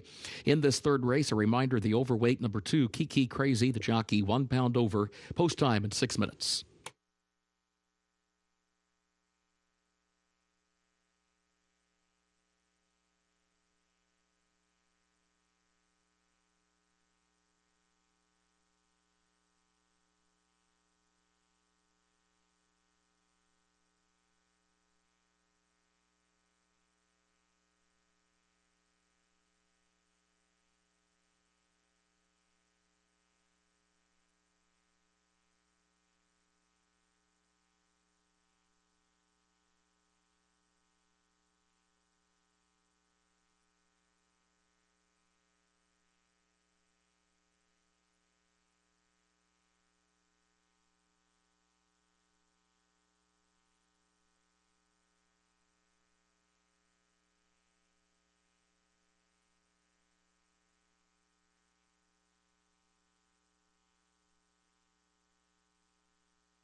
Taking a closer look at your even money favorite ahead of race 3. That's a 3, Emma Reddy. She only raced 1 time. That was last year as a 3-year-old, and she finished second against a horse by the name of Union Lake, who would go on to be grade 2 place, 3rd in the Prioress. So she did run into a very nice filly first time out, but she hasn't been seen since June. She looks incredibly fit, and I'm not surprised Belmont wouldn't ship this horse here and prepare her for this race if she wasn't in tip-top form and wasn't prepared. And just in general, Belmont has really solid statistics with getting horses off of those layoffs. She looks great. She's also been acting great. There are a couple of fillies in here that have been a little over the top, a little nervous, but she has held her composure and just been very, very classy. So we'll see what she's all about. Even money off of that long layoff. The 7, Preempt, is a first-time starter coming out of the Rusty Arnold barn, who over the course of the next couple of days, I think Rusty might have a good couple of days. He has some live runners, but I still don't know what to do with this filly. She's a 4-year-old. She's by Arrogate. She's out of Center Court. Very, very nice race mare who was a grade 1 winner on the turf. And this filly is a half-sister to Navratilova, who is graded stakes winner on the turf as well. So there is a lot of pedigree to like there. Not so much sprinting on the dirt, but maybe you get that precocity on the top side with Arrogate. I just think physically it does look like she might want a little bit more distance. I don't know about the turf, but maybe a little bit more distance. And she also seems to be a little nervous today. You can just kind of see her demeanor, and she's taking it all in. And sometimes you get that with older maidens. She's a 4-year-old first-time starter. She's on the board at 7-1. And then finally, the number 2, Kiki Crazy. I'm familiar with this filly as I wintered down in New Orleans, and I know the Connections liked her first time out. She went off as the favorite, and it was a pretty decent field that day. And she was just all over the place. She did not behave very well that day. Then she came back to go 1 1/16. She showed speed and faded. I will say, I love that she gets the blinkers on, second time today. I love that she turns back in distance. I don't love how she's acting again this afternoon. When she was walking out to the track, she was acting, as her name would suggest, crazy. She finally got out to the track, but David Cohen kind of had to go away from other horses there for a minute. Now she seems to have settled down a little bit, but she picked up a lather. She looks very warm on the track, too. I just wish she had her mind right, because I do think she has some natural talent. But today, it doesn't look like that light bulb has turned on, at least as of now. So we will see. But they all have the even money favorite to beat, and that's a 3, Emma Reddy in race 3.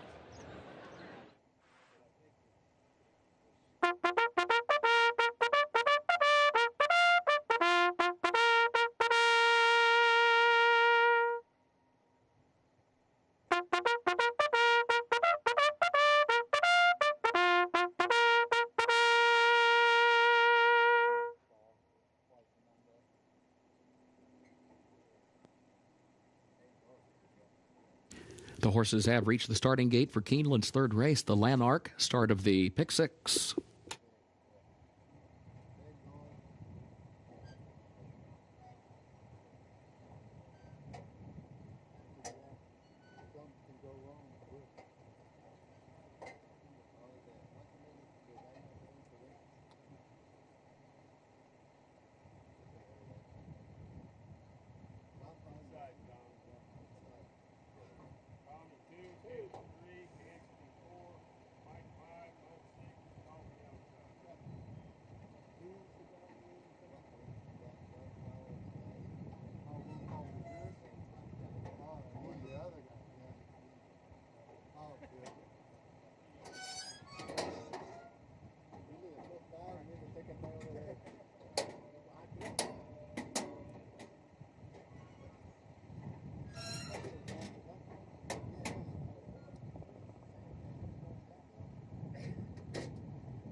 They are at the post.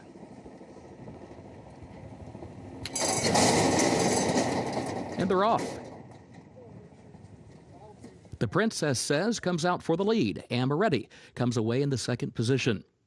And then Blame the Toll third. Preempt is fourth up on the far outside. Kid's Last Laugh is between horses in fifth. Kiki Crazy comes away sixth, moves up 2 positions fourth, just over 2 lengths off the lead against the rail. And then a gap of 9 more lengths back to Heart-Headed Woman. 22.56 seconds the time for the opening quarter. Amaretti the leader now and has the lead against the rail by 3/4 of a length. The Princess Says starts to draw alongside from second, though. Then a gap of 4 more lengths to Kiki Crazy, who is third.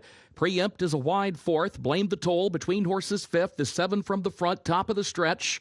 And then Kid's Last Laugh, and still a long way back to Heart-Headed Woman into the stretch. Amaretti leads it and opens up 2 lengths to the good, 3 lengths clear. Coming to the 8th pole, Amaretti 5 lengths in front now. The Princess Says is second, then a gap of 3 more back to Kiki Crazy in third. Kid's Last Laugh is fourth. Amaretti is 16th to go, has the margin out to some 7 lengths now. Kid's Last Laugh runs on towards second, but well behind Amaretti. Flavian Pratt, who went it comfortably here. Kid's Last Laugh was home in second position. And then Kiki Crazy and Heart-Headed Woman.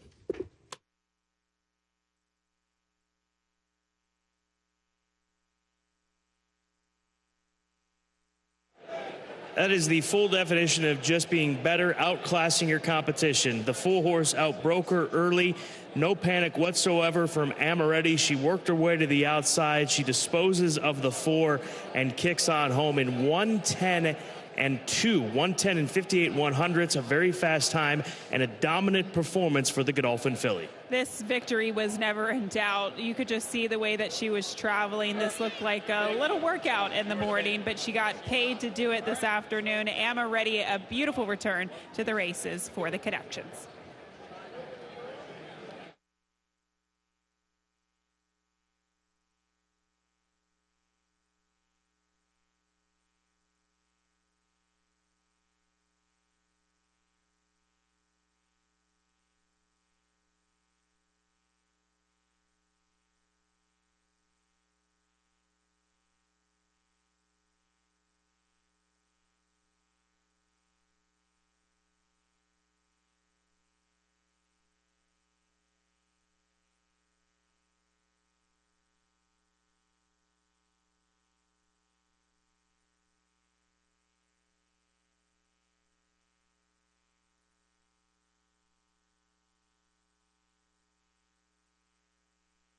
Unofficial results of Keeneland's third race. Number 3, Amaretti, finished first. Number 5, Kids Last Laugh, was second. Number 2, Kiki Crazy, third. Number 1, Heart-Headed Woman, fourth. 3-5-2-1, unofficial.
In the winner's circle for Keeneland's third race, the Lanark, the unofficial winner, number 3, Amaretti, owned by Godolphin LLC of Mohammed Al Maktoum and others, trained by Bill Mott, Flavian Pratt, the jockey.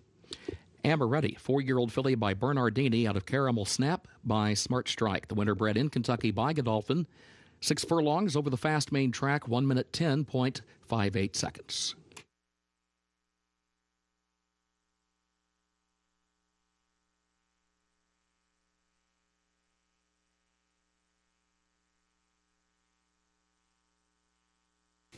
Third race results official, 3-5-2-1, the official results.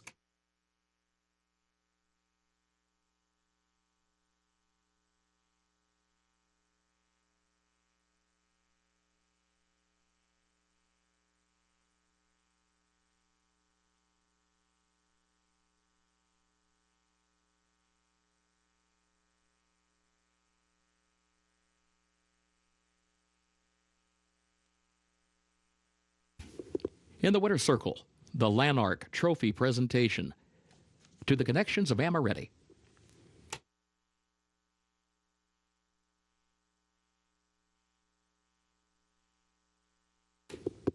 Keeneland's fourth race upcoming, double and pick 3 wagering start of the late pick 5. Main track is fast, turf is good, rail at 30 feet on the turf course. In this fourth race, a reminder, contrary to the program, number 3, Born Flawless, is a gelding. Number 3, Born Flawless, is a gelding. Race 5, take out the also eligibles, 13 through 16. They did not draw into the race. Contrary to the program, number 2, F5, is a gelding. Number 2, F5, is a gelding. Sixth race has no changes. Featured 7th race, scratch the 1, Take a Stand. Scratch 13, Texas Magic, and scratch 14, Lovely Princess. That's in the featured 7th race. Scratch 1, Take a Stand. Scratch 13, Texas Magic. And scratch 14, Lovely Princess. 8th and final race. Scratch the 2, Gormley's Got Game. Scratch the 4, Crosstown Shootout. Scratch the 5, Keen on You. And scratch the 8, Vittori Kin. Again, that's in the 8th and final race. Scratch 2, Gormley's Got Game. Scratch the 4, Crosstown Shootout. Also scratch the 5, Keen on You, and scratch the 8, Vittori Kin. As a result of those scratches, no super high 5 on that 8th race. Corrected weight for the 6, L's Big Secret, 111 pounds. Jockey Luis Marcano, a double bug apprentice, corrected weight, 111.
Race 4, beginning of the late pick 5 today here at Keeneland Racecourse. $30,000 claiming event, non-2 lifetime. They'll be sprinting 6 furlongs. And we're looking at Heartbreaker, the number 6 horse. Second choice right now on the board at 3-1. My top selection, a son of Jimmy Creed, who's been gelded since his last race. He comes in from the West Coast where he ran on the turf course, set the pace in one of those races, wasn't too far off the pace in his most recent start. But I think back to a level that just frankly makes sense. And coming this way, you can drop in class and be a little bit more aggressive with horses because of the purse structure in Kentucky. They're running for $47,000 here in this $30,000 claiming event for non-2 lifetime. So the class drop, the speed that he possesses, the West Coast speed that he possesses, Phil D'Amato, Ray Gutierrez, who's good with front-end horses. I think a lot of things to like about Heartbreaker, the number 6 runner. I, too, went to him as well, Scott. His last victory came on the dirt, going wire to wire. Now, mind you, that was March of 2022. It's been a while. He's lightly raced for a 5-year-old, but I think he can translate his speed that he has shown on the turf to the main track today. Honestly, I think he'll probably be a better horse on the lead, but I don't necessarily know that he needs it. But Ray Gutierrez, for what it's worth, is usually a pretty aggressive rider. So that's probably the strategy. I just think he's the class of this field. Headline report, the number 5 horse right now sitting at odds of 10-1. I had to take a double take there to make sure I was talking about the right horse. Wesley Ward with a horse dropping in for a tag for the first time at this kind of a price. He goes to the bug rider Walter Rodriguez, and he's had a fair amount of success with Walter Rodriguez, the jockey he'll be riding this gelding. So first time in for a tag. It's always a strong angle with any barn, any operation, but especially with Wesley Ward, 31% winners. I mean, this was a horse that at one point looked like he was going to turn out to be something special off of a runner-up finish in the Grade 3 Sanford. They ran him in the Grade 1 Hopeful. His last 2 races, not up to snuff, so shows up here for $30,000. I don't have a problem with the drop. And like we've said time and time and time again, and we'll continue to say, Wesley running a horse for a claiming tag for the first time has been very, very effective here at Keeneland through the years. Yes. However, this horse's last 2 races have been bad, Scott, and that actually came off of layoffs. He's been very lightly raced over the course of the past couple of years. Look, I'm not going to knock him too much because he's 10-1. Wesley Ward wins a lot of races. It's a very strong angle, so if you like him, 10-1 is a very good price. But he just needed to show a little bit more, in my opinion, in his last 2. Tom Amos, the trainer's got a couple in here. Color Field gets Corey Lannery. Ed Morales rides the other for Tom. They always a strong team, especially down at the recent Fairgrounds meet. But Color Field, the number 9, 8-1 on the board right now. I mean, makes sense. There's no reason to think that he shouldn't be competitive based on what he was able to do in his last couple of races, but he faces older horses here today. The way I saw this race was, and yes, Tom Amos sends out 2, Baby Quinn being another one of them. The way I saw this race and how I wanted to approach it, I think the 6, Heartbreaker, is the fastest and the classiest of the speed. But if he gets pace pressure and he cannot withstand that, I think it could set up perfectly for a closer. And the closer that I want is the 9, Color Field. He closed beautifully to win his maiden race 2 starts back. He ran okay last time out with a little bit of traffic trouble. I think he does his best running with a fast pace to close into on a fast track, and he might get that situation today. I was drawn to the 4, Baby Quinn, based on the changes that are being made. Changes can be a good thing for horses that are running races that are on paper just frankly not that good. So they drop him in class, blinkers off, he's been gelded. He gets Edgar Morales, who I mentioned, him and Amos, having a lot of success this past winter down in New Orleans at Fairgrounds. So he's shown speed. What are the blinkers off going to do for him? Sometimes it keeps the horse going a little bit further. Sometimes we oftentimes think of taking blinkers off. It may take the sharpness out of them, but we'll see what ends up happening with this Cantheros gelding for Maggie Moss. He has a lot of natural speed, so I do think they kind of want to utilize that, but he could be in a tough position being just to the inside of the 6, Heartbreaker, who is very fast. And don't wait up, the number 1 horse, 5-2.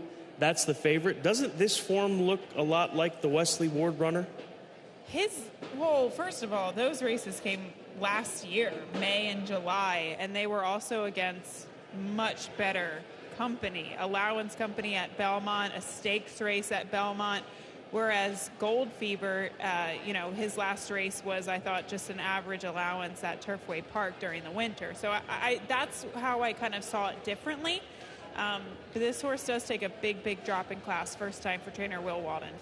Final pick 5 opportunity of this Wednesday afternoon at Keeneland begins with race number 4, and we're less than 14 minutes from post time.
The horses are entering the track for Keeneland's fourth race. A $30,000 claiming price, 6 furlongs over the fast main track for these 3-year-olds and up. Double and pick 3 wagering, start of the late pick 5. A reminder, contrary to the program, number 3, Born Flawless, is a gelding. Main track is fast, turf good, rail at 30 feet on the turf course, start of the late pick 5, 7 minutes away.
Race 4 is up next, and we're taking a closer look at the lukewarm favorite at 3-1. That's the 6 Heartbreaker for Phil D'Amato. Coming in off of a layoff since last June, has been gelded since then, and apparently has been working well in the morning. He clocked a 5 furlong workout on the main track here at Keeneland 101 and 2, and the Clocker Report does want to showcase this horse. I also think that he's fast, he's very good, and this is a good drop in class for him. It's just the right level of company for him as well, but he does look like the classiest of this group. I like the favorite in this event. The 10 Keen Air is not a horse that we were talking much about in the paddock, but I actually like him trackside. He's kind of tossing his head a little bit right now, but he just looks like a long, lanky type of horse for trainer Dallas Stewart, and I don't think he wanted any part of that last race. It was a 6-horse field. He found himself really chasing that pace down on the inside.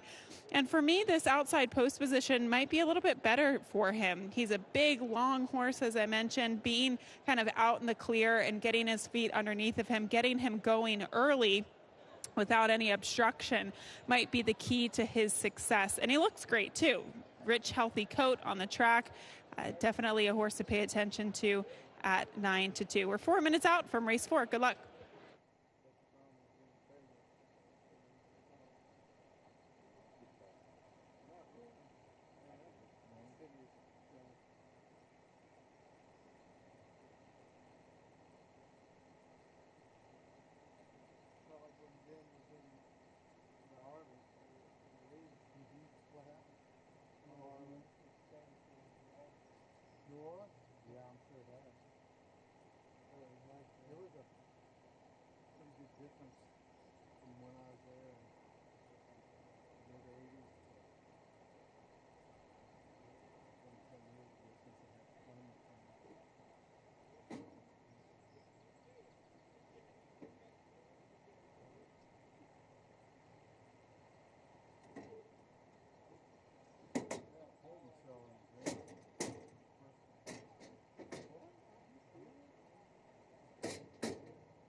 The horses have reached the starting gate for Keeneland's fourth race, start of the late pick 5.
They are at the post.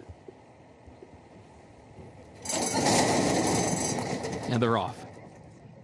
There goes Heartbreaker. Heartbreaker comes right out for the early lead. Don't wait up. Kicks in down toward the inside, and Baby Quinn is up close in between that pair. French Composer away running in the 4th position.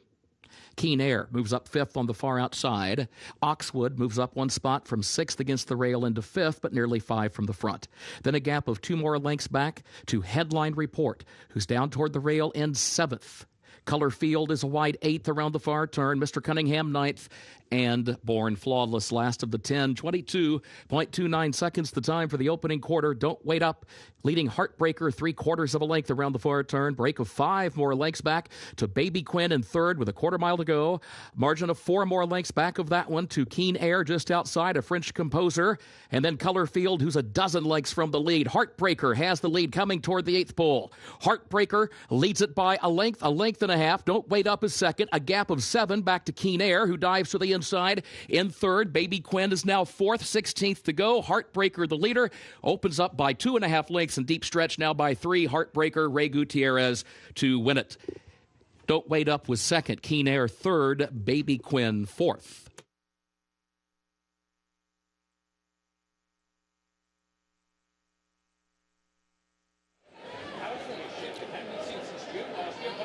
Heartbreaker, too much for him here, coming in from the West Coast. And on the drop down in class, Ray Gutierrez, Phil D'Amato for Sharon and Rick Waller. And how about the price? 5-1, a phenomenal price on a horse that looked like he would figure in a big way here in race number 4. That is crazy, crazy odds on this horse at 5-1. But the one Don't Wait Up did take late money, going off at even money. This horse was down on the inside of that two-way duel, the 6 Heartbreaker, with the benefit of being posted just to the outside, and gets the win at that nice price of 5-1.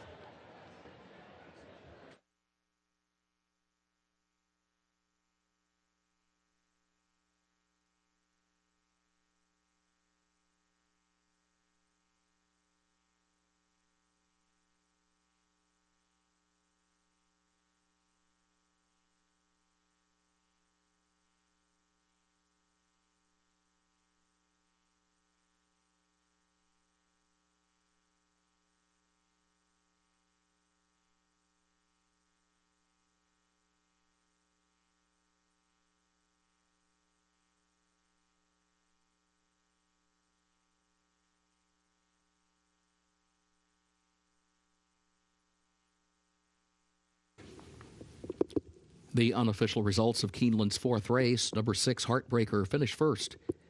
Number 1, Don't Wait Up, was second. Number 10, Keen Air, was third. Number 4, Baby Quinn, fourth. 6-1, 10-4, unofficial.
Results of Keeneland's 4th race official.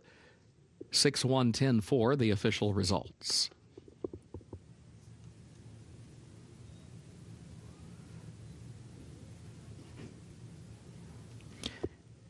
The official winner of the 4th race in the winner's circle, number 6, Heartbreaker.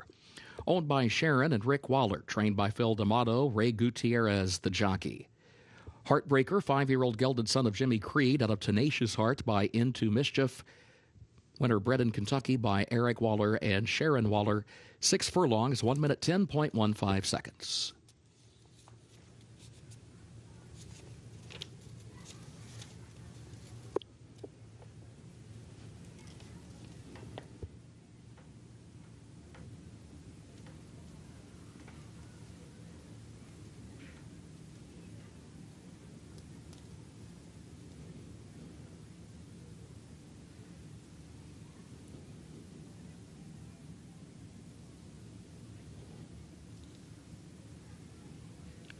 Keeneland's 5th race upcoming. The turf listed good, the rail at 30 feet today. Double, pick 3, and late pick 4 wagering featured here. Again, the turf is good, the main track is fast. In race 5, take out the also eligibles 13 through 16. They did not draw into the race. Contrary to the program, number 2, F5, is a gelding. No changes in the 6th race. The featured 7th race, Scratch the 1, Take a Stand. Scratch 13, Texas Magic, and scratch 14, Lovely Princess. That's in the featured 7th race. Scratch the 1, Take a Stand. Scratch 13, Texas Magic, and scratch 14, Lovely Princess. 8th and final race. Scratch the 2, Gormley's Got Game. Scratch the 4, Crosstown Shootout. Scratch the 5, Keen on You, and scratch 8, Vittori Ken.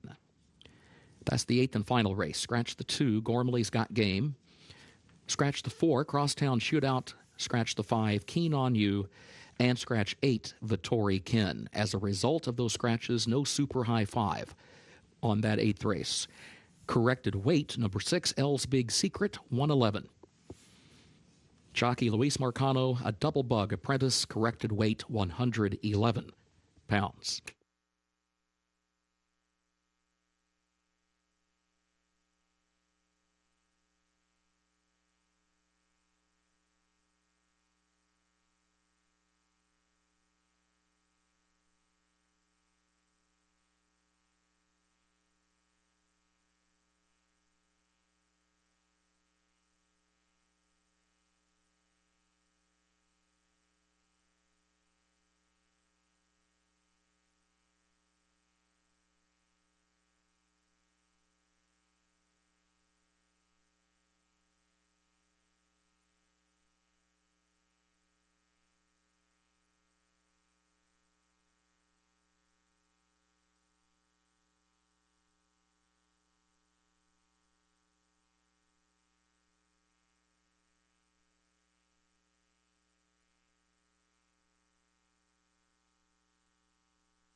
Race number 5 at Keeneland Racecourse. They'll move on to the turf course for this 1 1/8 9-furlong event. First level allowance condition. And no surprises really looking at the tote board. Giroux is currently sitting at 5-2. He's second choice behind the 8-horse Dripping Gold, the ones that look like they were going to take a good amount of the money. But I went to the 2-horse F5. He's a colt by Not This Time, one of the top young stallions here in Central Kentucky, the sire of last year's 3-year-old champion Epicenter, who ran such a brilliant race in the Kentucky Derby and won the Grade 1 Travers. So a majority of the success has come with dirt runners, but you got to keep in mind he's a son of Giants Causeway, who the Iron Horse was just a stalwart here in Kentucky as well, as far as turf pedigree, dirt pedigree. So perhaps the move over to the grass will be a big plus for him, and the added distance. He didn't break all that well last time out, bobbled at the start. They add blinkers. And Gabby, Brian Lynch, his trainer, is 22% as far as winners, wins 22% of the time when one of his runners tries grass for the first time, and finishing in the money half the time from 32 starts. So I'm going to go with that angle with this pedigree for turf as well as the distance, and take a shot with F5, who's right now 11-1. Yeah, 11-1 down from that 15-1 morning line, and you just have to draw a line through his last race. Blinkers going on, trying the turf for the first time. We'll see. I mean, I do think he's taking some nibbles on the tote board, and at least looking at him in the paddock physically, it does look like he wants more distance, and he finally gets that at the 1 1/8. Dripping Gold is your top play, the 8, 2-1 on the board. Prior to his most recent effort, good runs up in New York. What happened, though, in that most recent start at 1 3/8 at Gulfstream? Yeah, it's a good question. I believe that was the first time that he ever raced over the Gulfstream Park turf course, and sometimes, especially late in the season, it can be a very firm turf course, and some horses like it, some horses don't. I have a feeling that he's going to like this course a little bit better. Now, my biggest concern with him, Scott, and I will say I picked him just because I did not get a good feel of this race. My biggest concern with him is the distance of 1 1/8. I know it's long, but it's probably not long enough, and probably needs to go a little bit farther down the road. So it will be up to Tyler Gaffleone to try to put him in a good position and time that move appropriately. I don't think he can be too far off the pace in order to win this race today. To me, this was one of the most challenging races on today's program. Explosive, the 11 you've got tabbed as your second choice, the Gray Son of the Breeders' Cup Dirt Mile winner here at Keeneland, Liam's Map. He's 0 for 9 on the grass. I would imagine that you're lured towards this horse because he might show some speed here this afternoon. Yeah, 0 for 9 on the turf. I just didn't see there being any pace in this race. The 12 policy option just is outside. No speed. Dripping Gold, no speed. You just keep on looking at some of these horses, and you just can't find who that clear-cut pace setter is. Maybe the 3 Giroux, but he's never been on the lead before in the past. So I wanted to throw this horse in at a price thinking that he'll be on the lead, and let's see how far it'll take him. And then let's move over to Giroux for 3 Diamonds Farm. Mike Maker with a turf runner, distance, older turf runner. How many times have we told this story with success coming at the end of it? He's a Keeneland Horses of Racing age sale graduate from last year, $35,000 purchase. He's made nearly $250,000. Irad rides as Tyler Gaffleone goes to Shug McGahee. It seems more times than not it's Tyler Gaffleone, riding for Mike Maker. But Irad and Maker have had quite a bit of success over the last couple of months, winning nearly half of the races that they've teamed up with. And I mean, this horse just fires. He just fires a big race every single time, has himself within position to be a contender late. He was 6 for 8 in the top 3 in his races last year, as he'll make his first start now at the age of 6. He does. He's made almost $250,000 in his career, and it's not that he's had many wins, but he always hits the board in these high money allowance races. He's a nice horse to have in the barn, a nice horse to have around because he is very consistently hitting the board. This is a horse, so I think his sweet spot is probably 1.5 miles, Scott. So again, that's kind of the reoccurring theme in this race is who's going to be best at the 1 1/8 and who's going to get the right trip in a race that overall seems like it lacks pace. and mentioned that he's a Keeneland Horses of Racing Age sale grad from last year. Reminder that we have a Keeneland Horses of Racing Age sale coming up on the 30th of this month, the Sunday after closing day, in between closing day and Derby week over at Churchill Downs. The April sale will be back at it, and looking forward to that here at the conclusion of the Keeneland Spring Meet. This is race number 5 at Keeneland Racecourse, start of the late pick 4 on this Wednesday afternoon.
The horses are entering the track for Keeneland's 5th race, the Whisper Hill, an allowance for 4-year-olds and up at 1 mile and an 1/8 over the turf listed good. Rail at 30 feet today. Contrary to the program, number 2 F5 is a gelding, 2 F5 is a gelding. Take out the also eligibles 13 through 16, did not draw into the race. Double pick 3, late pick 4, post time 7 minutes.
Front side warming up for race number 5. We're going to start with the 2-horse F5. Like the energy that he showed when he was with the pony. Breaks off for his warm-up now, and his price has come down pretty steadily. He's now 9-1. He was 11-1 just a few moments back, so I continue to like what I see from this colt as he makes his turf debut. And he is getting a good, strong warm-up under jockey James Graham on the track. He's a big, good-looking horse. So like I said, when I saw him in the paddock, definitely looks like more distance will be suitable for him as he stretches out from the mile to the 1 1/8. And physically, he does look like the turf, that he should like the turf, although you never know until they try. The 6-horse What Say Thee. He is a son of See the Stars, a very good stallion, Arc de Triomphe winner, tap at First Dam. Stamina is there. He's got a European look to him. He comes off of races at Gulfstream. I think that he's sneaky in here. He's a big, long horse. He's a big price at 42-1. Ignore the form. Take a look at him. Don't sleep on What Say Thee in the Calumet Black and Gold. He has some capable races, Scott, like his first race, like his second race, like the maiden special weight in which he won in November at Gulfstream Park. But since then, he has been off form. What's it going to take for him to turn it around? Well, you could try, especially at the price at 42-1. Take a swing. The 8-horse Dripping Gold for Gaff Leon, West Point Thoroughbreds, also carrying black and gold, but of the West Point variety in this instance. And there he is back behind the trees. Dripping Gold for Shug McGahee. We'll see how he fares, but another one I thought that showed a good amount of energy when he came out onto the track, and he's got stamina pedigree on the top, especially by Lemon Drop Kit. This will be his second start off the layoff, and Scott, he looks very, very fit for the return to the races. Again, second start off of that layoff, and honestly, I do think he might have just not really liked the turf, had an outside post position last time out. I think he'll take to this Keeneland surface a little bit better. Let's wrap up the front side observations with Explosive. That's the 11-horse, the Liam's Map gelding. I mentioned Liam's Map on the top side, also Lemon Drop Kid on the dam side. You wanted to go back to this horse after seeing him on the paddock side, Gabby. What more have you unearthed? Yeah, I talked to Mark Sims about it, and I did bring up the 0 for 9 record on the turf. And he said, well, look, this horse has been in very good form. He ran a very good race last time out on the synthetic.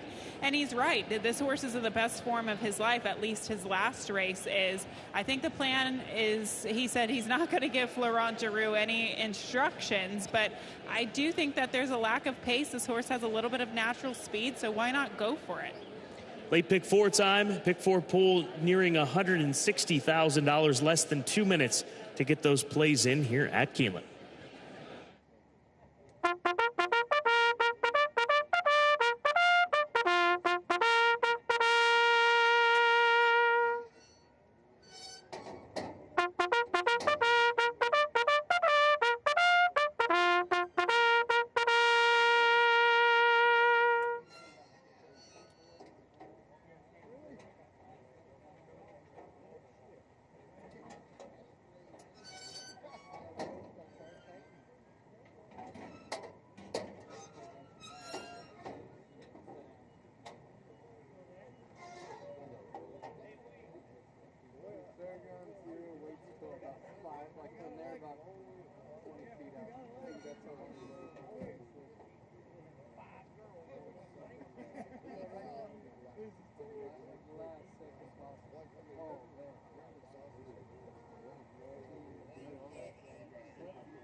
The horses have reached the starting gate for Keeneland's 5th race, the Whisper Hill, start of the late pick 4.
Come on now.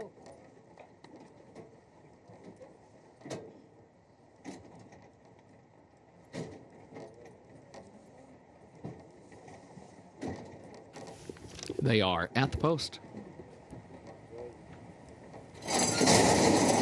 And they're off. There's Iconic Adventure along with Maintainer toward the outside, but here's F5 down toward the inside. F5 moves forward for the lead. Dripping Gold moves up just off the leader's flank into second. Maintainer third. Giroux back toward the rail in fourth. And then Iconic Adventure, fifth, caught about 3 wide as they head down into the first turn. What Say Thee between horses is in 6th position. And then Spin Wheel wrestled back toward the rail into the 7th spot around the turn. And is followed by Solid Country Gold toward the inside, saving some ground, but back in the 8th spot. Junior's Gift, laying off the rail, is traveling in the 10th position as they head off the first turn and up the back stretch.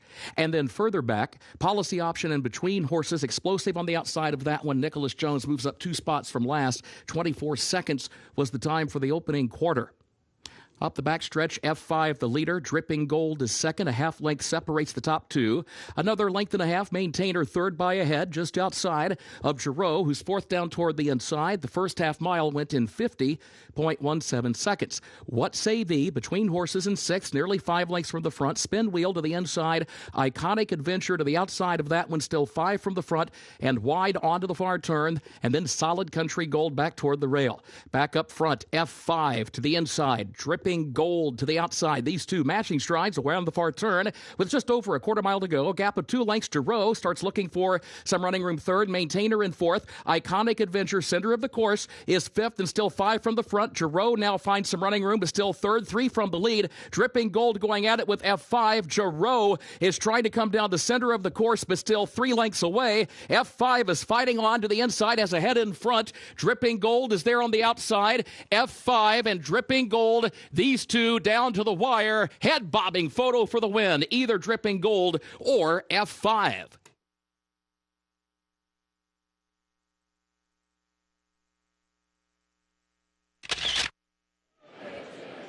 Not much separating the top two. It's the 2F5 on the far side nearest the rail and Dripping Gold just to his outside, and they hooked up pretty early on. This was a 2-horse race for a majority of the 9-furlong distance. Big swing in price, though, from 2-1 to 10-1 based on this photo. Yeah, this was a heck of a horse race coming down the stretch with the 8 Dripping Gold just to the outside, but the 2 is hanging on so hard, coming back on the inside. It's going to come down to a head bob in the end, but this was a beautiful ride by Tyler Gaffleone to get this horse forwardly placed. We take another look at the stretch run as it is very close, and it comes down to the head bob by the time they get the wire.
The unofficial results of Keeneland's 5th race in the photo for the win. Number 8, Dripping Gold, was first. Number 2, F5, was second. Number 3, Giroux, third. Number 7, Solid Country Gold, was fourth. 8-2-3-7, unofficial.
In the winner's circle for Keeneland's fifth race, the Whisper Hill, the official winner, number 8, Dripping Gold. Owned by West Point Thoroughbreds of Terry Finley, owned also by John Ballantyne and Titletown Racing Stables of Paul Farr. The trainer, Shug McGahee, the jockey, Tyler Gaffalione. Dripping Gold, a 4-year-old son of Lemon Drop Kid out of Aurelia by Danzig, bred in Kentucky by Alexander Groves Thoroughbreds. Keeneland September graduate gets the 9 furlongs over the turf listed good in 1 minute 51.45 seconds. Results are official, 8-2-3-7, the official results.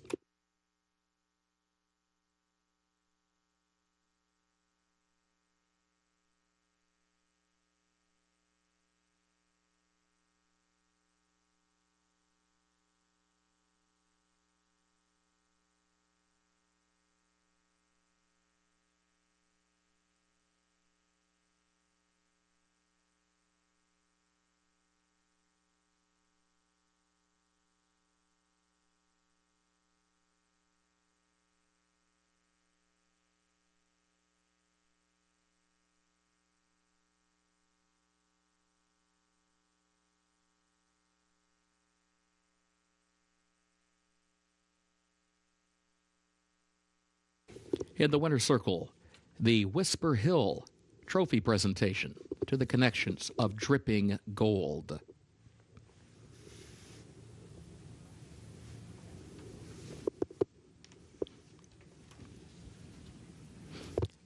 Keeneland's 6th race upcoming, double and pick 3 wagering featured here. The main track is fast. This will start the last of the day's rolling pick 3s. No changes in race 6. Featured 7th race, scratch the 1, Take a Stand. Scratch 13, Texas Magic, and the 14, Lovely Princess. That's in the featured 7th race. Scratch number 1, Take a Stand. Scratch 13, Texas Magic, and scratch 14, Lovely Princess. 8th and final race, scratch the 2, Gormley's Got Game. Also scratch the 4, Crosstown Shootout. Scratch the 5, Keen on You. And scratch the 8, Vittori Ken. That's in the 8th and final race. Scratch the 2, Gormley's Got Game. Scratch the 4, Crosstown Shootout. Scratch the 5, Keen on You. And scratch the 8, Vittori Ken. As a result of those scratches, no super high 5 on that 8th race. Corrected weight, number 6, L's Big Secret, 111. Number 6, L's Big Secret. Corrected weight, 111 pounds. Jockey Louis Marcano, a double bug apprentice.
Race number 6 will start the final pick 3 opportunity of the afternoon. 50-cent minimum wager. Doubles continue to roll over the course of this card. And this 6th race, starter 50, starter allowance going 6.5 furlongs.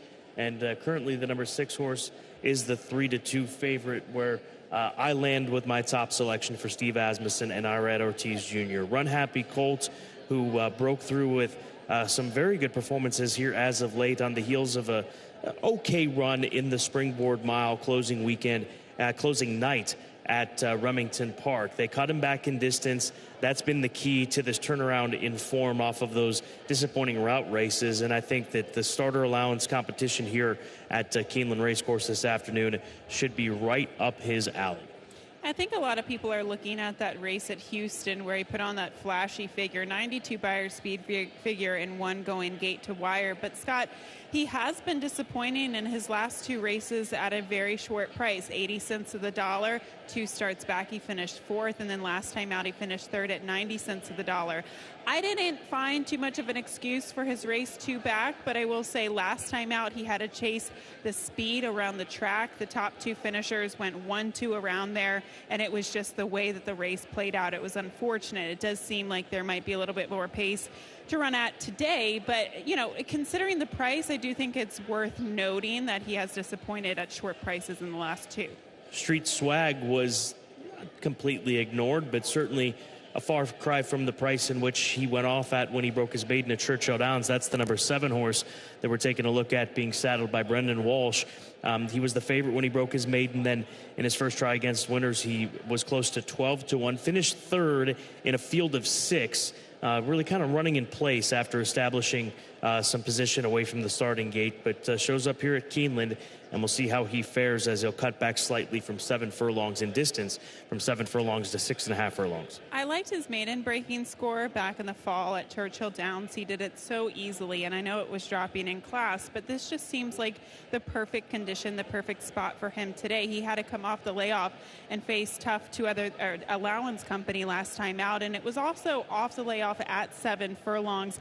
He kind of just maintained in that race. Now it'll be his 2nd start, going 6.5. He'll be more prepared. He gets a good outside post position where he doesn't have to be forced in any type of position or situation.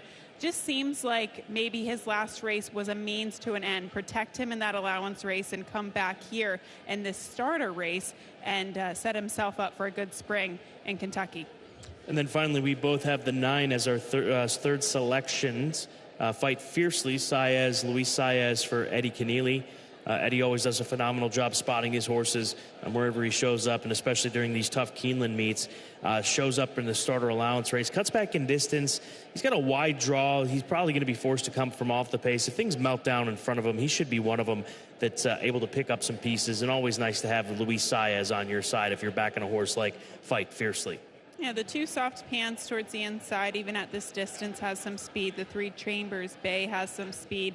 So he will have to hope for that pace to materialize. And I don't mind the cut back in distance for him. It kind of looked like he was a little short in the late stages down there at the fairgrounds. And mind you, it's a long stretch run there. So I think things could come together for him, at least to hit the board at 6.5 furlongs today. Again, start of the late pick 3, 8-race card today here at Keeneland. Less than 13 minutes to post before race number 6.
The horses are entering the track for Keeneland's 6th race. Starter allowance for 3-year-olds, 6.5 furlongs over the fast main track.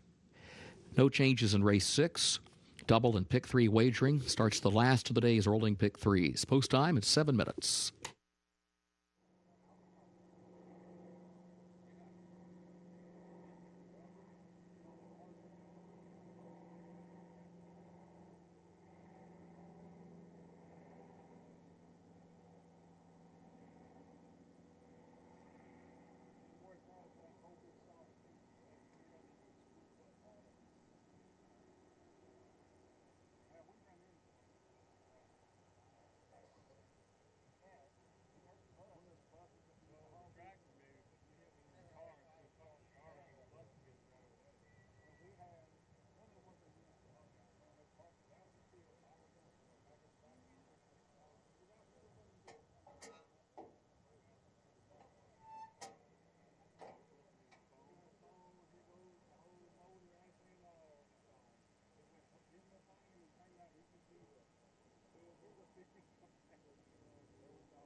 Taking a look at these horses warming up for race number 6. Odds on Tony. Liked his appearance when he came out onto the track. He just broke his maiden for 50 and a maiden 50 at Fairgrounds on the 23rd of March. So first try against winners. Not an ideal post position, but we'll see if he can work out a trip from post position number 1 here today. 17-1. This is a pretty lopsided tote board.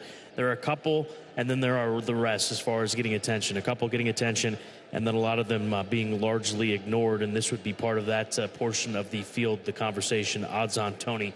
But just drawn to his appearance out there. The 7-horse Street Swag for Fergus Galvin and John Wade. Good luck to them, co-owners of the Street Sense gelding. He actually came straight out to the track and didn't even get with a pony. He just moved. He needed to get on the move. So positive signs, in my opinion, with this gelding with Tyler Gaffleone in the saddle. He's got his warm-up in, taking a little of the edge off him. It certainly looks like at 5-2, he's the second choice in the wagering right now.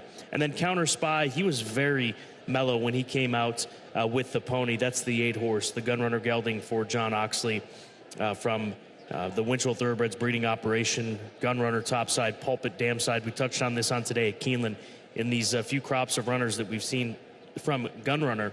Gunrunner and Tappet have become quite the cross. Now, when you consider that, Gunrunner with Tappet mares, remember that Tappet is a son of Pulpit. So you can go back a generation and utilize those kind of crosses and see if they can be successful in these instances. And Counter Spy, obviously, is a horse that's run some good races over the last few races that he had down at Fairgrounds. So he's an easy one to look towards. 7-1 I'm a bit surprised at the price on him, as we're less than 3 minutes to post. Again, race 6 started the late pick 3 at Keeneland, less than 3 minutes from right now.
The horses have reached the starting gate for Keeneland's 6th race.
They are at the post.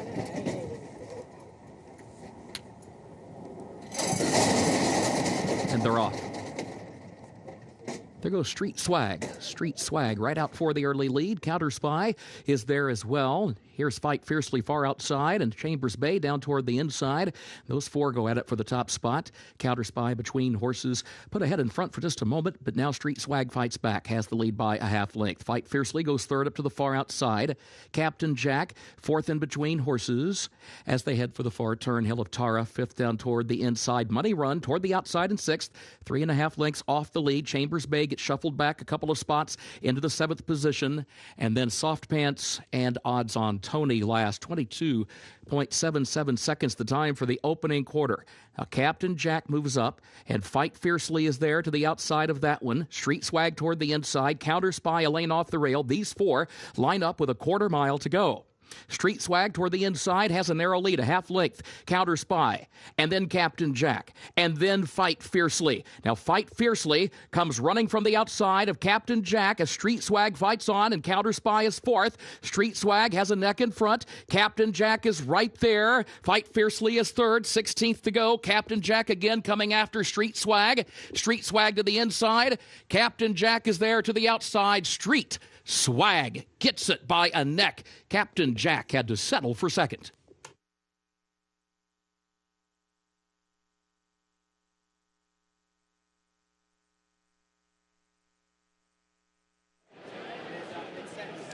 Yet another close finish on this Wednesday afternoon, but clearly Street Swag able to just surge in front again of the horse to his inside, Captain Jack, or to his outside, I should say, as he's on the inside. Street Swag for Brendan Walsh, picking up his second career victory, and he's now 1 for 1 here at Keeneland. Yeah, and Brendan said that this horse can be a little bit quirky, but they're learning about him with each and every start. He can be a little tough, but once he gets going, he has a lot of talent, and he showed that he has a lot of heart this afternoon, turning back that late challenge of the 5. Captain Jack in the deep stages of the stretch today. He gets a win at 3-1.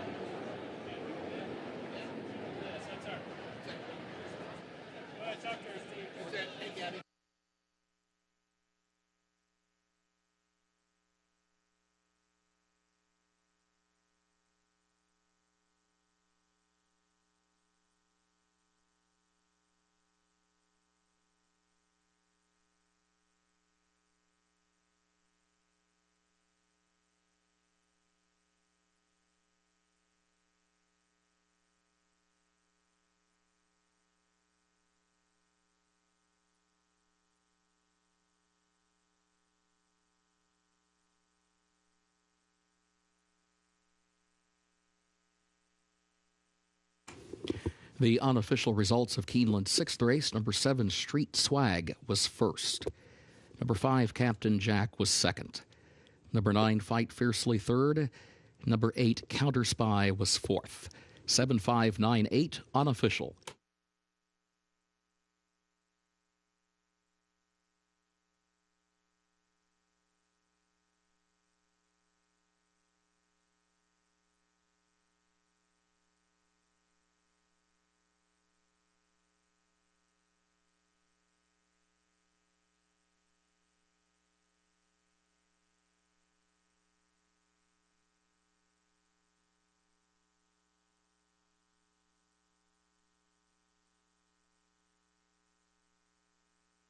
Objection sign posted. More info in a moment.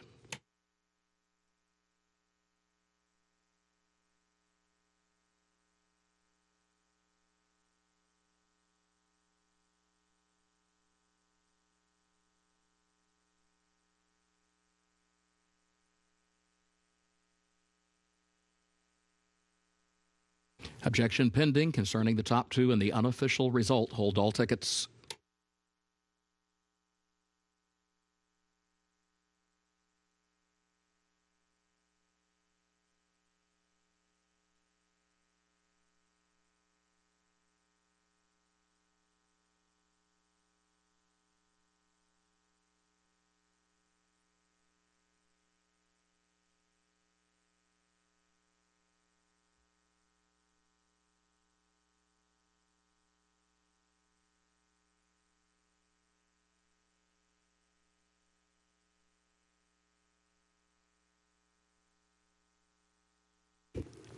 Objection pending concerning the stretch run. Runner-up 5, Captain Jack. Jockey claim of foul against the unofficial winner, the 7, Street Swag. Hold all tickets. Video boards and television monitors. Program feed to the left. Head on to the right. Objection pending. 7598, the unofficial result. Objection pending concerning the top 2 in that unofficial result.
No change. The result will stand as is. 7598.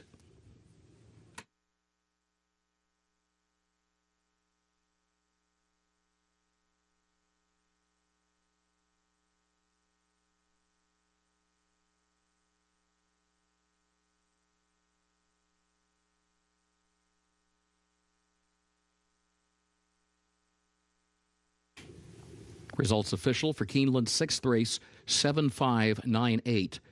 The official results. In the winner's circle, number 7 Street Swag, owned by Fergus Galvin and John Wade, trained by Brendan Walsh, back-to-back wins on the card for jockey Tyler Gaffalione. Street Swag, a 3-year-old gelded son of Street Sense, out of Fly to the Stars by Giants Causeway.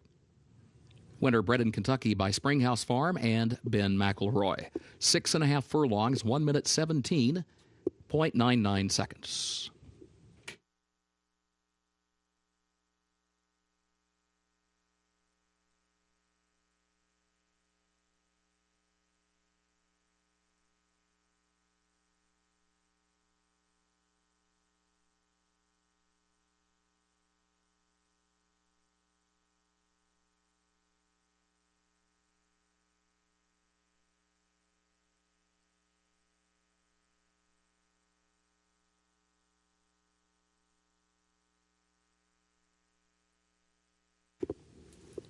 Keeneland's featured 7th race upcoming starts the last of the day's rolling doubles. Turf listed good, rail at 30 feet. Scratch the 1, Take a Stand. Scratch 13, Texas Magic. And scratch 14, Lovely Princess. Again, scratch 1, Take a Stand. Scratch 13, Texas Magic. And scratch 14, Lovely Princess. 8th and final race. Scratch the 2, Gormley's Got Game. Scratch 4, Crosstown Shootout. Scratch the 5, Keen on You, and scratch 8, Vittori Ken. That's the 8th and final race. Scratch the 2, Gormley's Got Game. Also scratch the 4, Crosstown Shootout, the 5, Keen on You, and the 8, Vittori Ken. As a result of those scratches, no super high 5 on race 8. Corrected weight for the 6, L's Big Secret, 111 pounds. Luis Marcano, a double bug apprentice, the corrected weight, 111 pounds for number 6, L's Big Secret.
This is the featured event on this Wednesday card, race number 7, now less than 16 minutes to post, and Flirting Bridge, as expected, the pretty heavy favorite in this, given the size of the field. Even money right now. We'll get to the Grade 1 place filly in just a moment, but I'm going to take a shot against her with the 8-horse Sister Luann for Saffie Joseph Jr., Ken Ramsey, bred by he and his late wife Sarah here in Kentucky.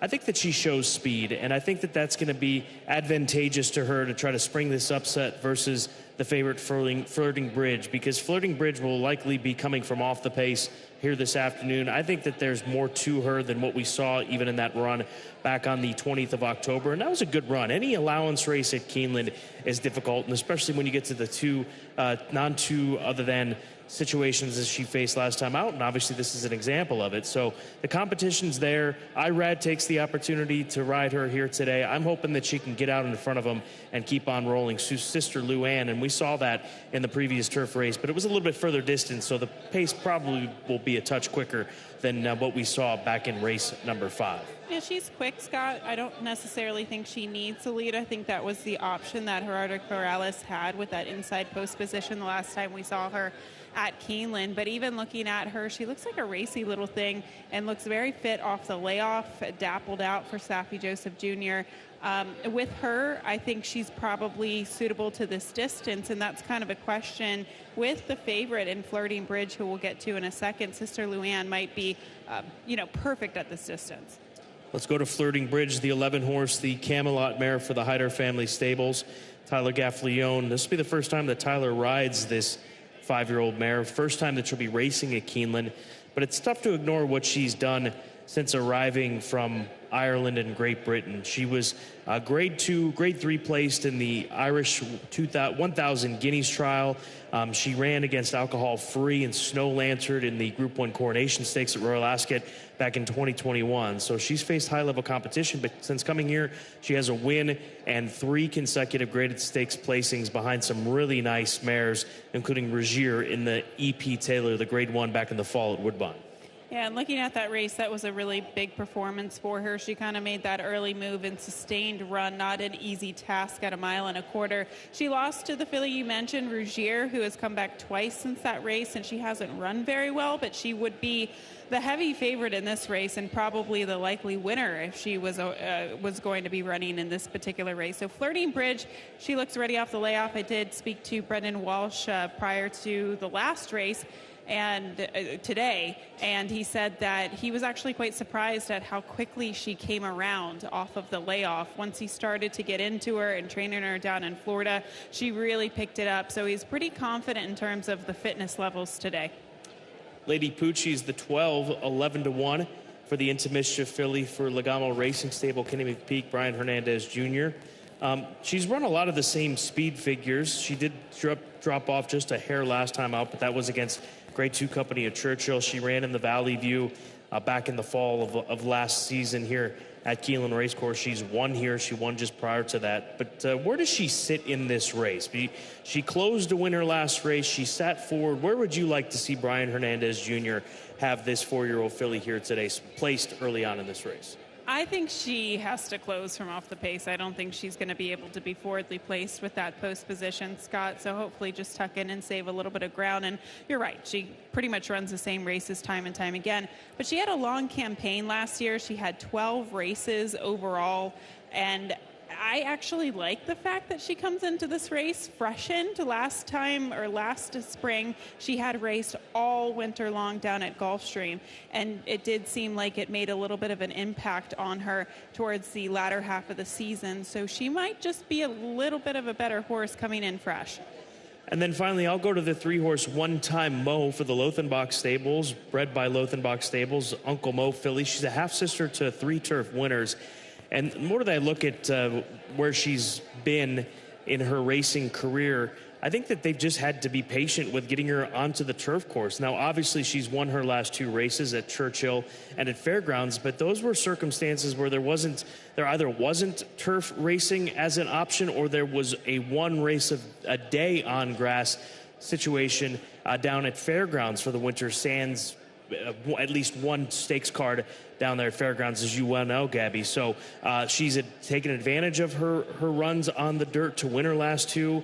I just think that today at 10-1, kind of like the F5 idea, and there's more pedigree here to lean on with this filly, given what the mare has produced, single solution with producing 3 turf winners. I think that don't worry about the fact that this is now finally the time they try her on grass. Just keep in mind where she's been, and there just haven't been a lot of options. Well, she's a filly that's in very good form, and I believe she ran in the Grade 3 Valley View. I was just speaking to that horse that she's a half to, I should say. You mentioned those 3 turf winners, but she's related to some really nice horses. So I'm going to catch up with Neil here in a minute to see, but he thinks that she's going to run well, and you can see that reflected on the tote board as her odds are cut in half at 10-1. Race number 11, it's our featured event. Second level allowance condition, a $120,000 purse, and they'll be competing at 1 mile and 1/16 on the good listed turf course right here at Keeneland.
The horses are entering the track for Keeneland's 7th and featured race, the Woods Edge. An allowance for fillies and mares age 4 and up. 1 mile and 1/16 over the turf listed good. The rail at 30 feet. This will start the last of the day's rolling doubles. Scratch the 1, Take a Stand. Also scratch 13, Texas Magic, and scratch 14, Lovely Princess. Post time, 6 minutes.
Coming front side for the featured race, race 7, less than 4 minutes to post. Sweet Serenade is who we're taking a look at right now. Just like the way that this filly looks. She's owned and trained by Roger Atfield, one of the all-time greats. Haven't seen too many horses that Mr. Atfield has owned as well, but seen plenty of winners come out of his barn. But the idea I have here with the number 2 horse is maybe Junior Alvarado will just try to shake her up and get her to the front end in that situation that she finds herself on the rail with the scratch of the 1. So just a thought on the 2, 26-1 on the board with this tonalist mare competing in the feature. The number 5 horse, Under One Sky, is where we'll head off to next. She's 47-1 right now on the board. Wouldn't be surprised if she's able to kick on and at least pick up a piece of it with Walter Rodriguez. Now, Walter Rodriguez, the 5-pound apprentice, typically we don't see bug riders, apprentice riders get a lot of opportunities on the grass. So we'll see how he handles this situation, but he's taken advantage of the opportunities that he's had with this filly in that most recent couple of runs at Turfway Park on the synthetic. So settle and run. We'll see how she fares here today. Blissful is the 9, Cherie DeVoe, sending this filly out. She was a winner at Fairgrounds most recently, and as we've talked about this in the last few race cards that we had first 2 days of the meet here at Keeneland, don't worry too much about those odds, or excuse me, the odds. Forget about the odds, but as far as the fractions are concerned at Fairgrounds, because they were always slowly run races, given the setup of the turf course with the temporary rail being even well out past the midway point, it seems. So that's pretty atypical of those types of races. So we'll see how she does here this afternoon. Before we wrap it up for the feature, One Time Mo, the number 3 horse, as we look on to the favorite, who is sitting at 3-5, Flirting Bridge. But Gabby, you spoke to Neil Pessin about One Time Mo. What was the outcome of that discussion with the number 3, who is now 15-1? He said that she's been in very good form as of late, and the reason why she isn't even undefeated was because of some trouble that she experienced in her races. So she's a nice filly, but he doesn't know how much further she can go on the dirt. So he's trying to pursue this option on the turf and see if it opens some doors, some options moving forward over the course of the next couple of months. He said he needs Brendan's filly to maybe stub her toe a little bit, because she definitely is the class of the field. But he thinks that she'll run well, and I got my facts straight. She is out of the mare who won the Grade 3 Valley View here at Keeneland. All tied together here in the featured race. Less than a minute to post as these fillies and mares will be crossing over to the turf course very shortly for the Wednesday feature.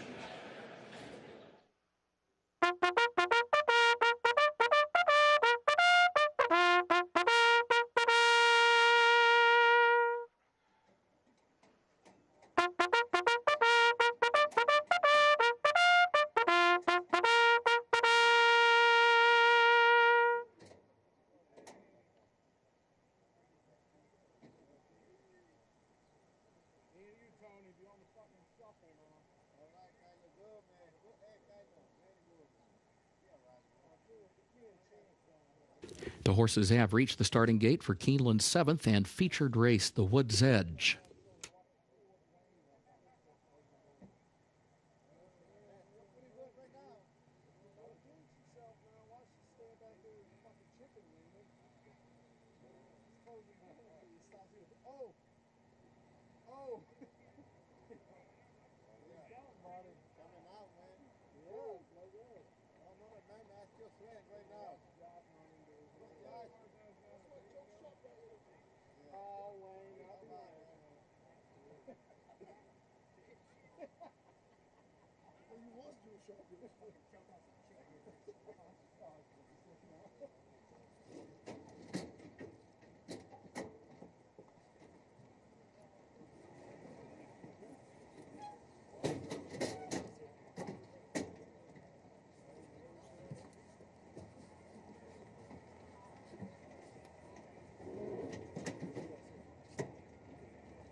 Yeah, Neil, you know she looked at his a peppermint, huh?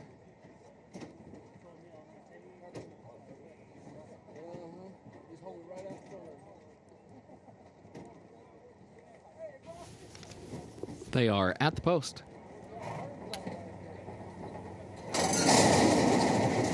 And they're off.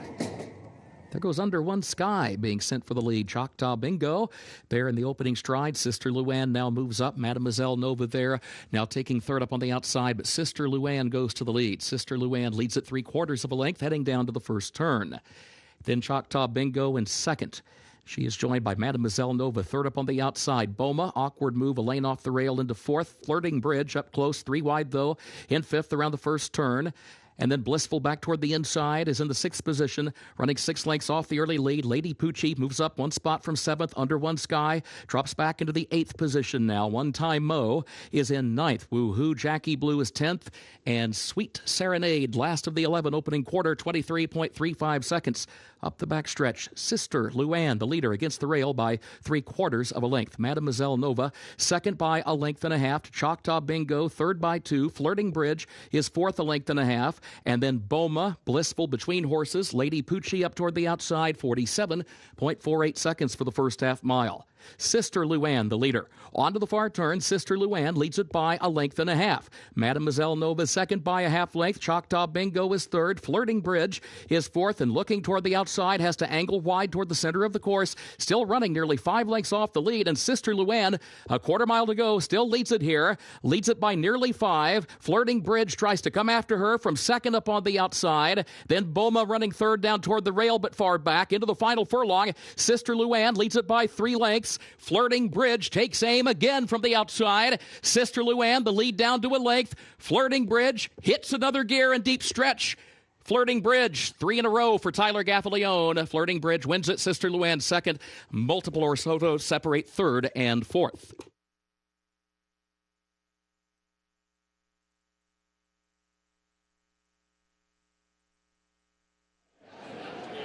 Just too classy for this group. Flirting Bridge, Tyler Gaffalione having himself a day, the natural hat trick on the card, and this stretch seemed to go on forever, especially for those that had Sister Luann, because she ran as hard as she possibly could, but just outkicked late by the favorite, who went off at odds of 4 to 5. That was a great ride by Irad Ortiz Jr. on the 8 Sister Luann, because he knew the only way he was going to beat the favorite was to open up on the field and try to break their hearts just by taking the field gate to wire. But unfortunately, the class prevailed there with Flirting Bridge. She closes late to get up in time. Tyler Gaffalione with 3 today, and Brendan Walsh with back-to-back wins.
The unofficial results of Keeneland's featured 7th race. Number 11, Flirting Bridge, was first. Number 8, Sister Luann, second. Number 3, One Time Mo, was third. Number 5, Under One Sky, was fourth. 11-8-3-5 unofficial.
Results of Keeneland's 7th race official. 11-8-3-5, the official results.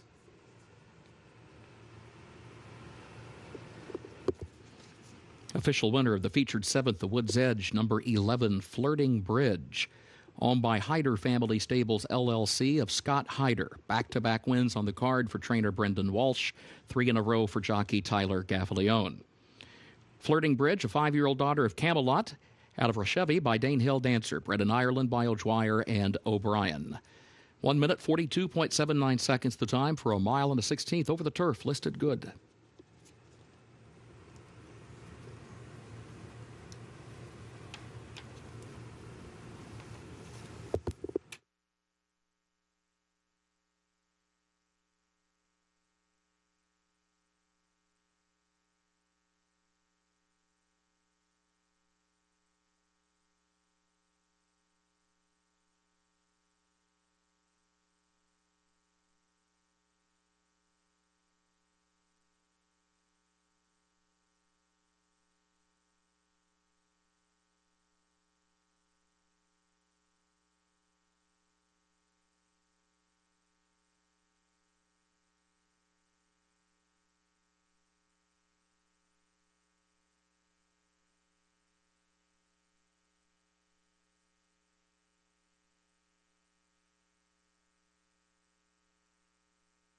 In the winner's circle, the Woods Edge Trophy presentation to the connections of Flirting Bridge.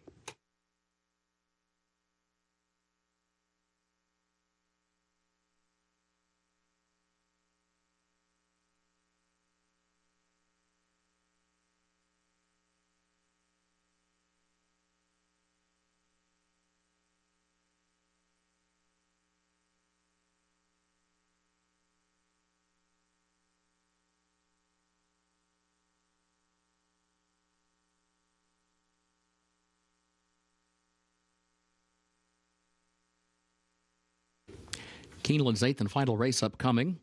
Scratch the 2, Gormley's Got Game. Scratch the 4, Crosstown Shootout. Scratch the 5, Keen on You. And scratch 8, Vittori Kin. As a result of those scratches, no super high 5 on race 8. Corrected weight for the 6, L's Big Secret, 111 pounds. Jockey Luis Marcano, a double bug apprentice, the corrected weight, 111. For number 6, L's Big Secret.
Eighth and final starter allowance race, starter 10. Horses that have run for the $10,000 claiming price between 2022-2023 eligible for this 7 furlong event. Reminder, there is no super high five wager available in tonight's nightcap or this afternoon's nightcap. And we're looking at Caramel Chip, the number 1 horse for Jose D'Angelo and Bianco Stable. Irad gets the call. It's been winner second in his last 4. It's been between him and a horse named Concert Glory at Gulfstream Park. They've battled back and forth. He shows up here at Keeneland and in good form. You can't disrespect him whatsoever. And he's drawn accustomed to finding himself down on the inside post positions. In fact, he was second from post 1 just 2 starts back. 4 to 5 on the tote board right now. I think justified in here. Yeah, I do think that he deserves to be the favorite against this group today. The rail post doesn't concern me too much. He gets IRAD on him, and I think he'll be aggressive coming out of the stalls today. He does come out of back-to-back starter allowance races down at Gulfstream, that starter 8 allowance optional claiming condition. And today he's in for that starter 10. So sometimes you really have to pick apart races and question, are horses making a lateral move, step up in class, drop down in class? I think this horse is probably making a lateral move today, but he has been in very, very good form. And like I said, deserves to be the favorite. High Heater is 9 to 5. That'll make him the second selection in the wagering. High Heater for Bob Hess Jr., a Creative Cause gelding, shipping it from the West Coast. We saw a West Coast Invader win earlier today for Phil D'Amato. Bob Hess already with a win this meet back on opening weekend. This past weekend had a winner, really kind of the similar situation for him, a horse that they had claimed. That horse was dropping in class. This one is not, which has to be viewed as a positive. And I think that obviously 7 furlongs, given his mile races at Santa Anita and Los Alamitos, 7 furlongs should be a strong distance for this 6-year-old. Yeah, he's 3 for 4 in the money at 7 furlongs, 2 wins included in that. I think he's good at this distance, and also he faced starter 25 level of competition last time out at Santa Anita. So to me, this is a little bit of a class relief, and yet he still ran well in that event.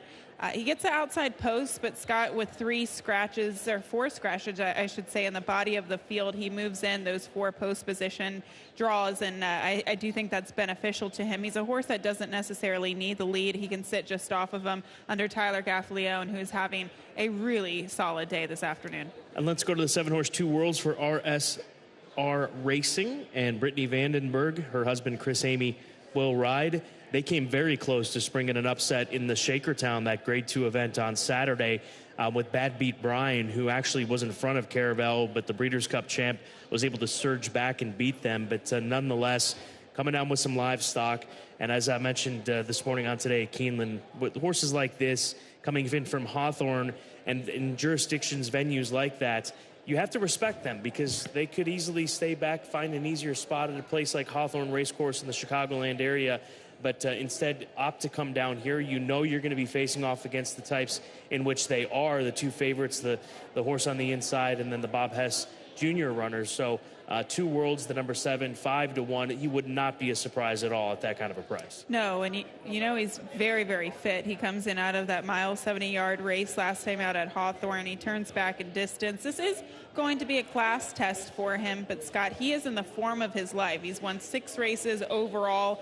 3 of them have been in his last 3 starts. So Brittany Vandenberg has him in tip-top form. Why not take a shot and get this purse money today? Keeneland's 8th and final. We get underway in less than 13 minutes.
The horses are entering the track for Keeneland's 8th and final race. Starter allowance, 4-year-olds and up, 7 furlongs over the fast main track. Scratch the 2, Gormley's Got Game.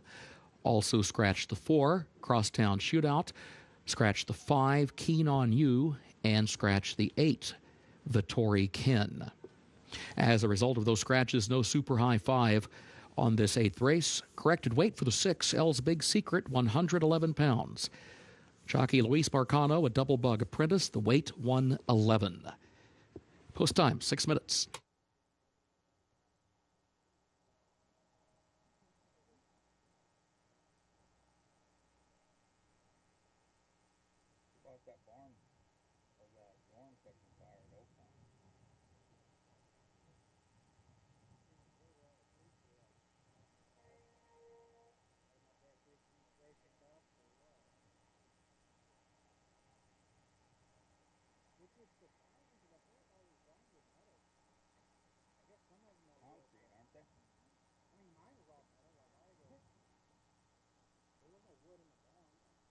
Oh, the structure itself?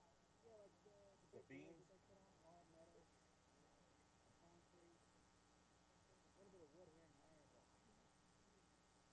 What barn were you in?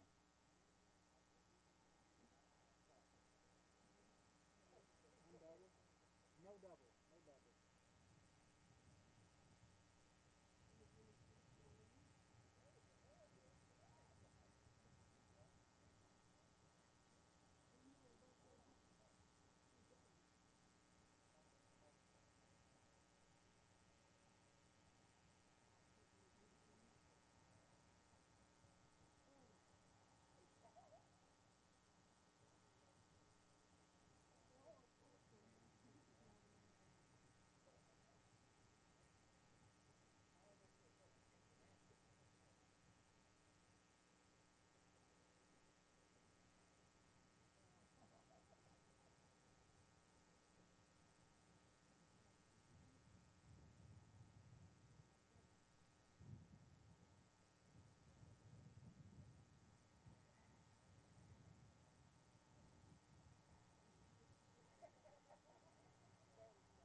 The horses have reached the starting gate for Keeneland's 8th race.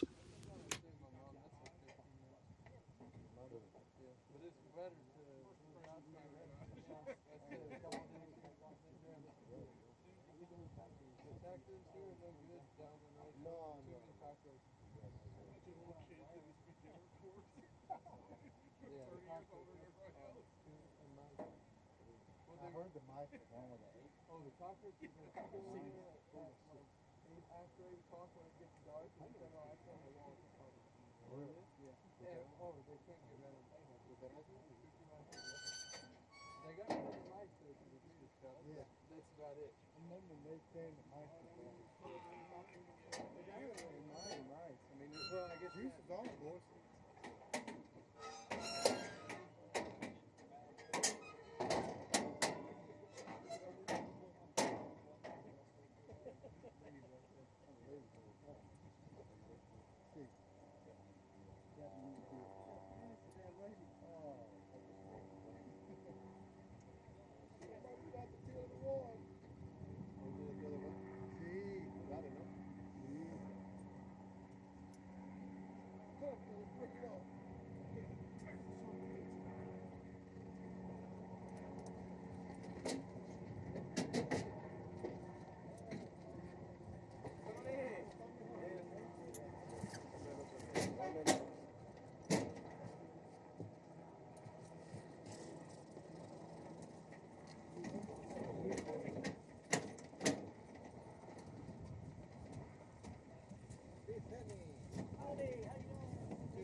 They are at the post.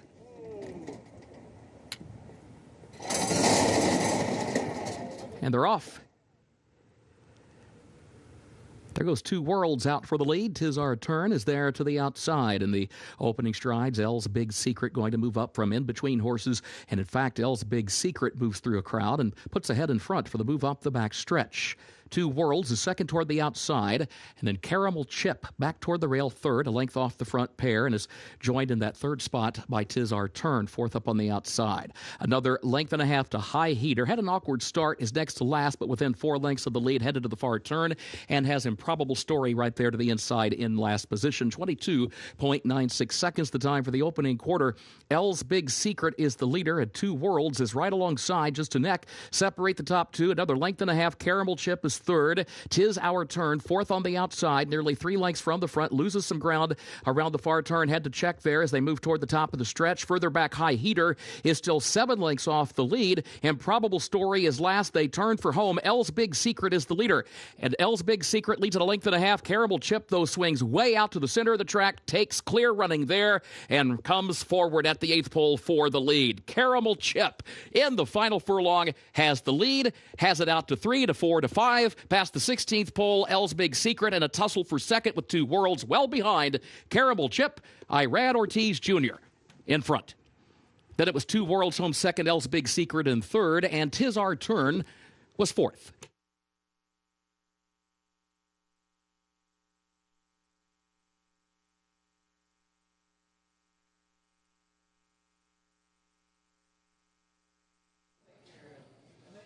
$176 to close out the card here at Keeneland on this Wednesday, and Caramel Chip down on the inside. He had to come off the rail and find some room to work with. Once he gets out in the clear, though, he's got some tired horses out in front of him to run down, and he kicks it into high gear and maintains this brilliant form that he's in at this level for Bianco Stable. Yeah, he didn't make the lead by any means. He had to save ground and stalk from off the pace under Irad Ortiz Jr., but he did not panic. He just angled out and had so much left in the tank to win by multiple lengths in the end. 176 across the finish line for today's finale.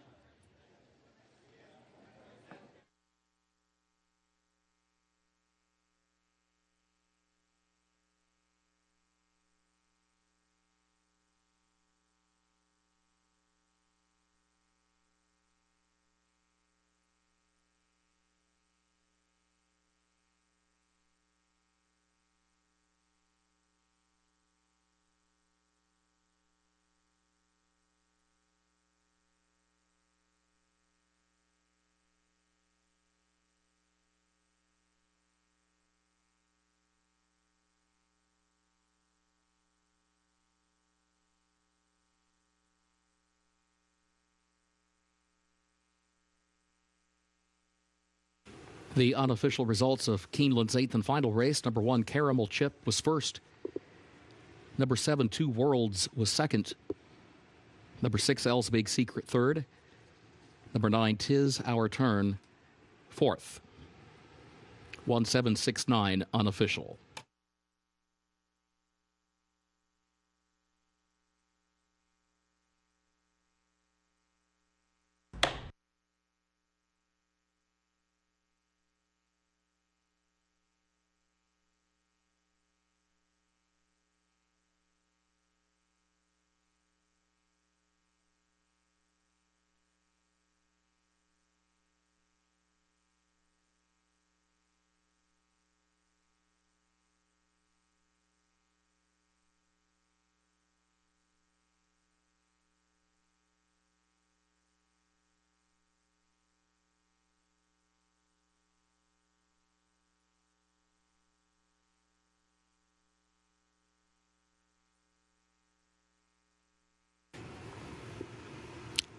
In the winner's circle for Keeneland's 8th race, the unofficial winner, number 1, Caramel Chip, owned by the Bianco stable of Alessio Bianco, trained by Jose D'Angelo Irad Ortiz Jr., the jockey.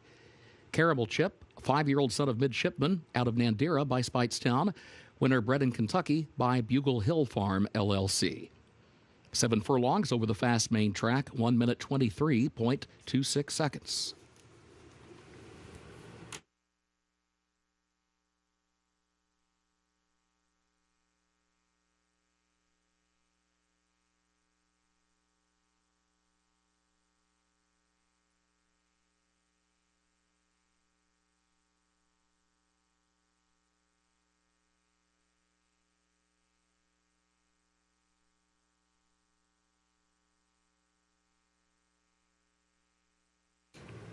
Results of Keeneland's 8th race, official. 1769, the official results.